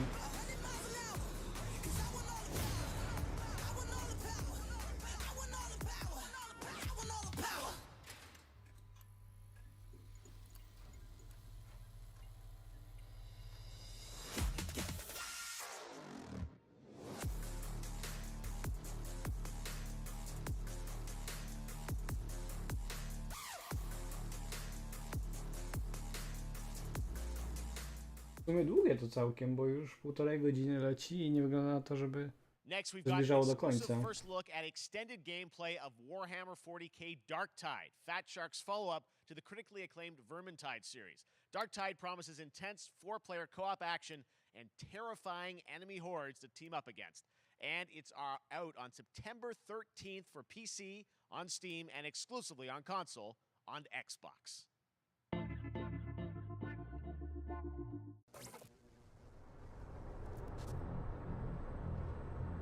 Manufacturer MHL1736 is heading towards a power systems failure thanks to a bit of heretic sabotage.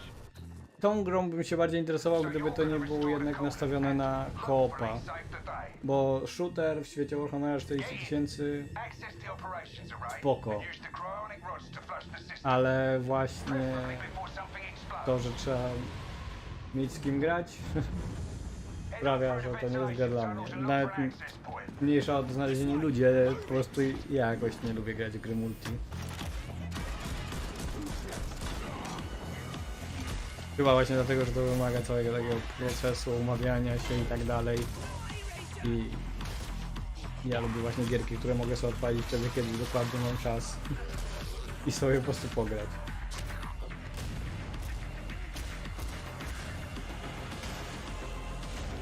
Czy wiem, że w Vermintide'a też się dało grać singlowo, ale no chyba to nie będzie. Cześć Jakubie, witamy po latach.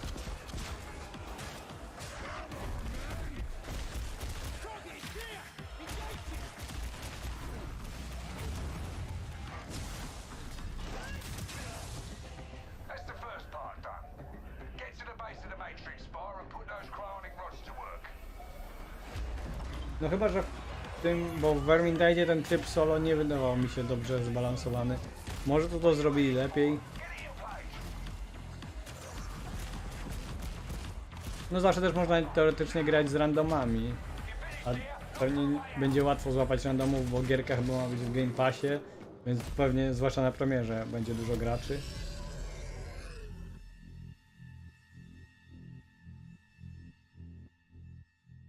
Września, no spoczko. Bloober Team is known for psychological horror games like Blair Witch and The Medium. Today, they are ready to reveal their latest creation made completely in Unreal Engine 5 for a visceral horror experience. It's a return to the world of Layers of Fears. Get a dose of this.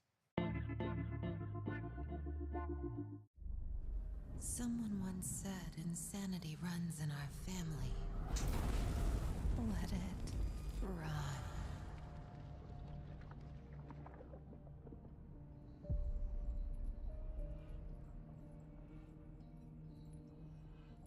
Nie grałem nigdy w pierwsze Layers of Fear. I jakoś właśnie horrory, FPP. Zwłaszcza takie, gdzie nie ma w ogóle walki, tylko jest eksploracja, ewentualnie uciekanie. To nie dla mnie. No a jak w ogóle wasze wrażenia z tego pokazu? Coś was zainteresowało? Coś na dłużej zostało w pamięci? Na coś jeszcze czekacie?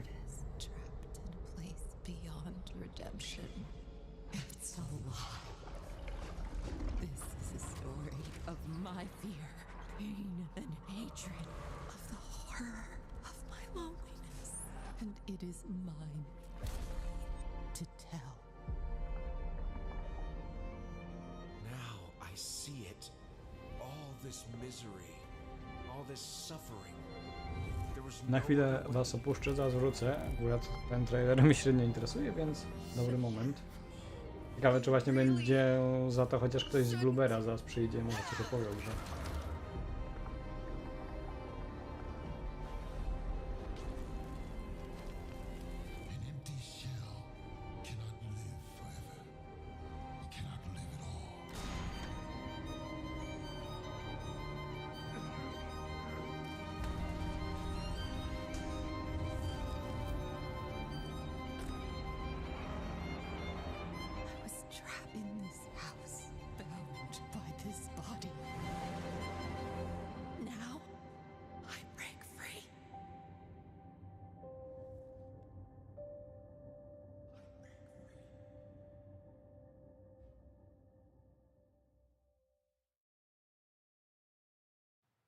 This October, Gotham Knights arrives.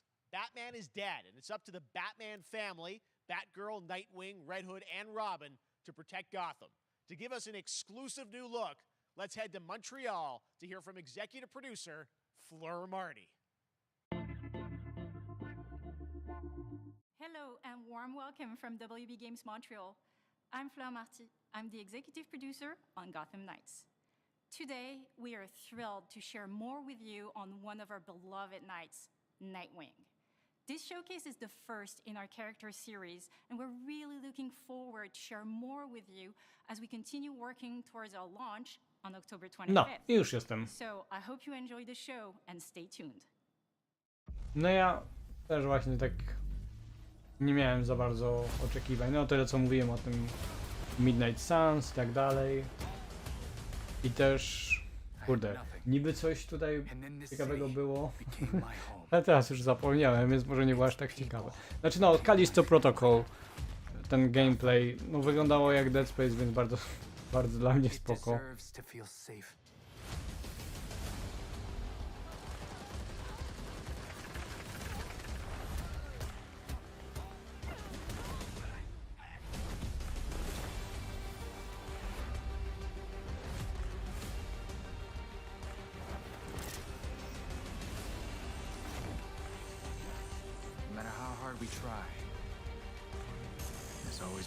W ogóle nieźle, bo to Midnight Suns, z tego co pamiętam, to chyba na początku jak zapowiadali, to miało wyjść albo jakoś summer, albo w ogóle jakoś początek roku czy coś. W sensie początek tego roku, a i tak mocno obsługę zaliczyli, więc jestem ciekaw, czy po prostu tak bardzo, znaczy aż tak mocno chcieli dopieścić tę grę, że po prostu będzie teraz o wiele lepsza dzięki temu, czy raczej się zorientowali, że po prostu byli tak mocno w dupie, że no trzeba było opóźnić aż o tyle. Ta pierwsza opcja jest lepsza, że po prostu dostali czas, żeby dopieścić tak bardzo jak tylko się da. Ta druga trochę gorsza, ale niby też lepsza niż wypuszczenie gry, która jest nieskończona.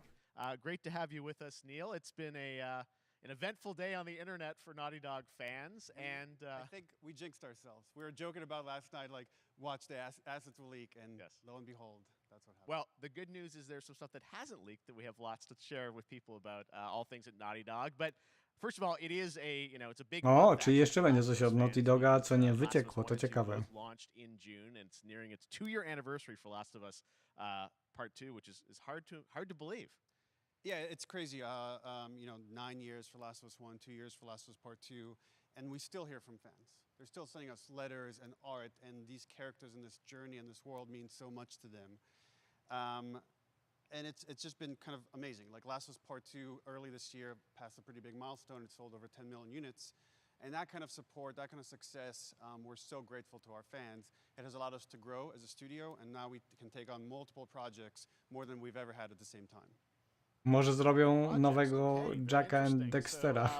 What can Last of Us fans expect in the future from you? Thank you for asking, Jeff. So one of the Kurde, no Uncharted to niestety prawie pewna szkoda, bo no zobaczyłbym od nich po prostu coś nowego. And we felt the way to do it justice is to make it a standalone title.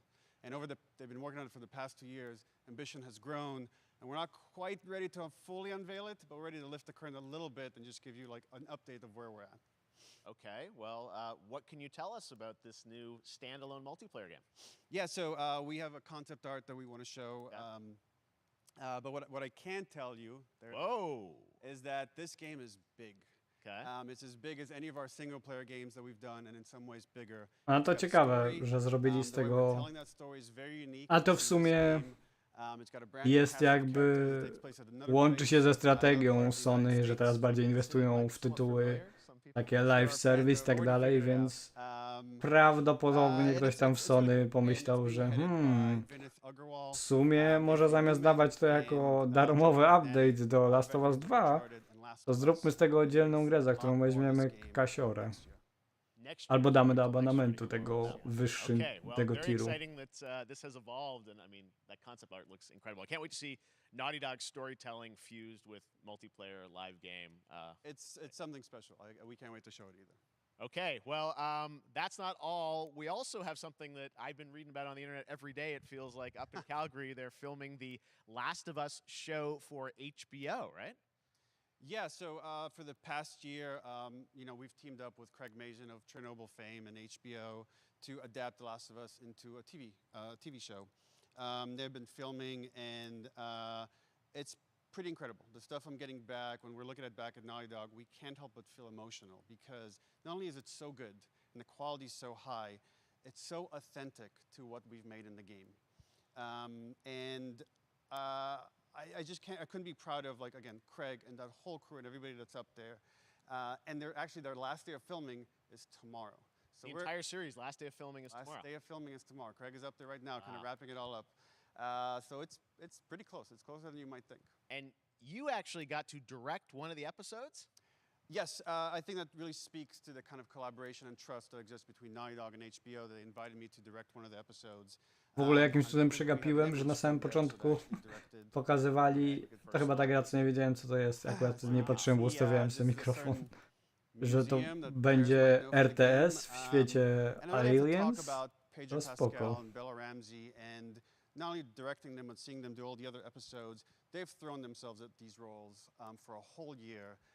Watching the nuance that they bring to these characters, their relationship on and off camera, I couldn't help but think about Troy Baker and Ashley Johnson. It felt so. Pewnie ma więcej niż obrazki koncepcyjne, ale tylko obrazki chcą na razie pokazać, to znaczy, że może nie ma jakichś konkretów, albo po prostu czekają na odpowiedni moment, bo chcą skupić się teraz na innych grach, które będą promować.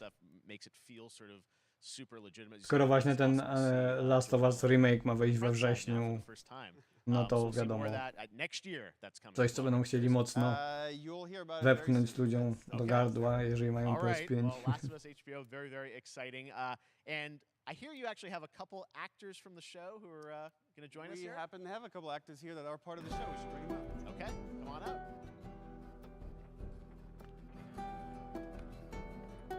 Oh, what's up, guys? Oh, hello. Surprise. Troy's back again. Hello, I know. Ashley. Good to see you. Good to see you. I'm a little confused, though. I thought maybe Pedro Bella, but Troy Ashley out here from the game, right? So, when Dobrze, że wyjaśnił, że oni podkładali głos w grze. Troy and Ashley have to be a part of it, and we're such fans of like the talent and like helping us create Joel and Ellie. We felt like it was so important that they become part of the show, and it has to be more than just like kind of like a wink to the camera and like a cameo. Okay. These are real roles that we're keeping under wraps for now. But man, I'm bummed that I couldn't be there with you guys when you filmed your stuff. There's been so much stuff I feel like so good. On the internet. There's so much like talk about what's being filmed. No to ciekawe, że obsadzili ich też w serialu. Też to może być z drugiej strony trochę dziwne. Secrets with this franchise is kind of old hat. Like we've had except for today. So meta. It was one of the hardest things for us to do is to not let people know that, because we're so proud of it and the work that we did. We worked hard. The crew. I have to say, when I walked out on set, to be met with literally every person that I met on that crew. Właśnie, to było śmieszne, chociaż no powiedział, że to jakieś prawdziwe role, więc może jednak coś powiedzą. Because of their fan and their love for the game was one of the greatest. It was like I was coming home to friends. Yeah, the attention to detail, the crew was amazing. Bella and Pedro are they're so perfect, and we've been trying to sort of describe that feeling of sort of seeing them in person. It's like the characters coming to life, but it's so much more than that. I feel like I can't fully explain it, but I am so excited to be a part of it, and just I can't wait to see it. I think it is going to be so good. I love the story. I love being a part of I'm so excited about the series and the fact that you guys are going to be in it and undisclosed roles. I'm so fascinated how it's going to sort of bob and weave and you know, are these characters we know from the game that they're playing? New characters? Can you tell us anything? Yes. Coś powiedzą. I can tell you. So sneaky. All right. Well, we're so excited. Maybe it's already on Twitter by now. Hey. All right. Well, let's talk about what was on Twitter earlier today. Lots of talk about the idea, or really what's happening is it looks like you guys are remaking the original game, and this is like a ground-up remake. Is that right? That's right. We wanted to give people the definitive version of the first game that wasn't encumbered by any technology. Wanted to find a way to get even closer to our original vision, and we're able to do it on the PS5 and PC. And instead of talking about it, let's look at it. All right, let's take a look at The Last of Us Part 1. Niestety już ten trailer widziałem.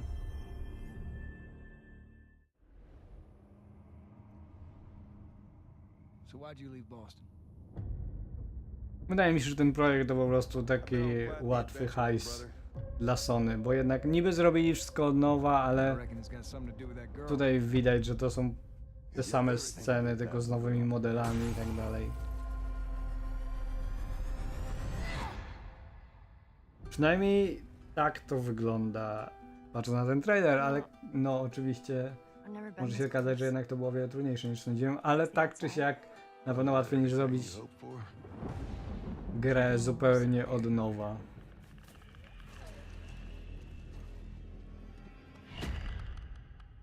Can it? Once upon a time, I had somebody that I cared about. And in this world, No jedyne co wygląda na to, że chyba DLC też tam jest. Więc jestem ciekaw, czy go zaimplementują w grze, żeby szedł w głównym kampanii. Po prostu się pojawia ta scena, może na przykład na samym początku. Nie na samym początku, ta scena, w sensie cały DLC. Ellie.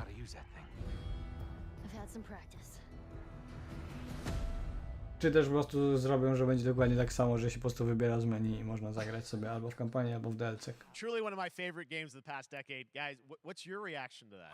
Yeah, we hadn't seen that yet. Yeah, you're watching it in real time. Yeah. It's because you did these. These performances you did a decade ago. Yeah. You didn't go back in. I mean, you used the original performances. Yeah, right? actually, we came up with a process where we could take the original animation that we did for the faces and kind of like retarget it on these new rigs that have a lot more fidelity. Aha, czyli no nawet tutaj mówią, że generalnie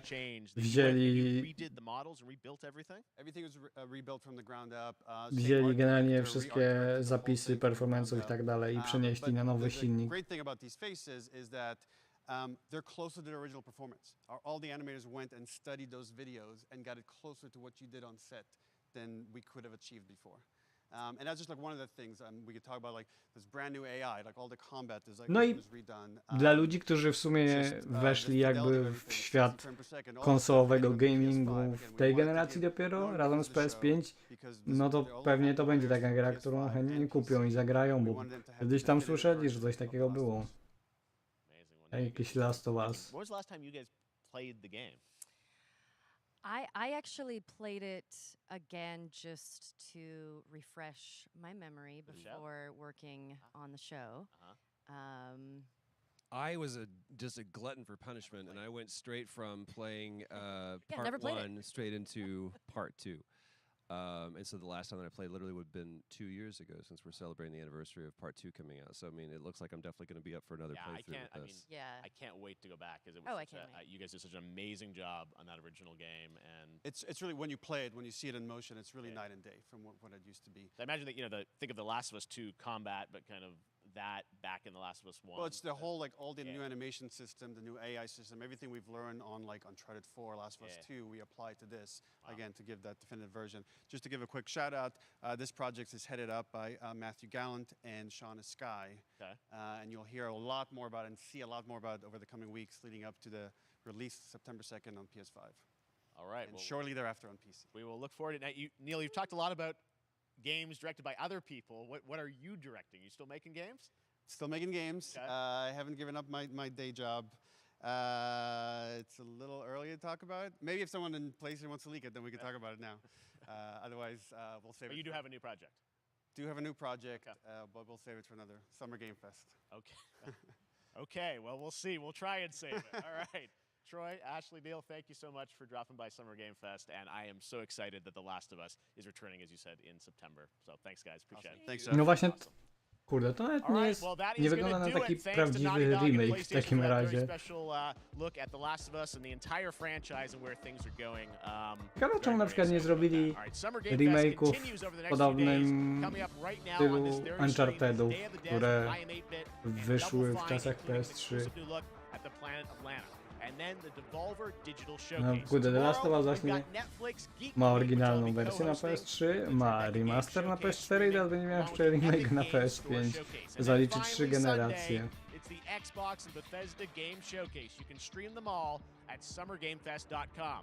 As for me, I'll see you again in August when we are back live in Cologne, Germany for Gamescom. I to było na tyle w takim razie. Dzięki za oglądanie i pewnie się spotkamy jeszcze na jakimś streamie z tego niby E3, co teraz się dzieje.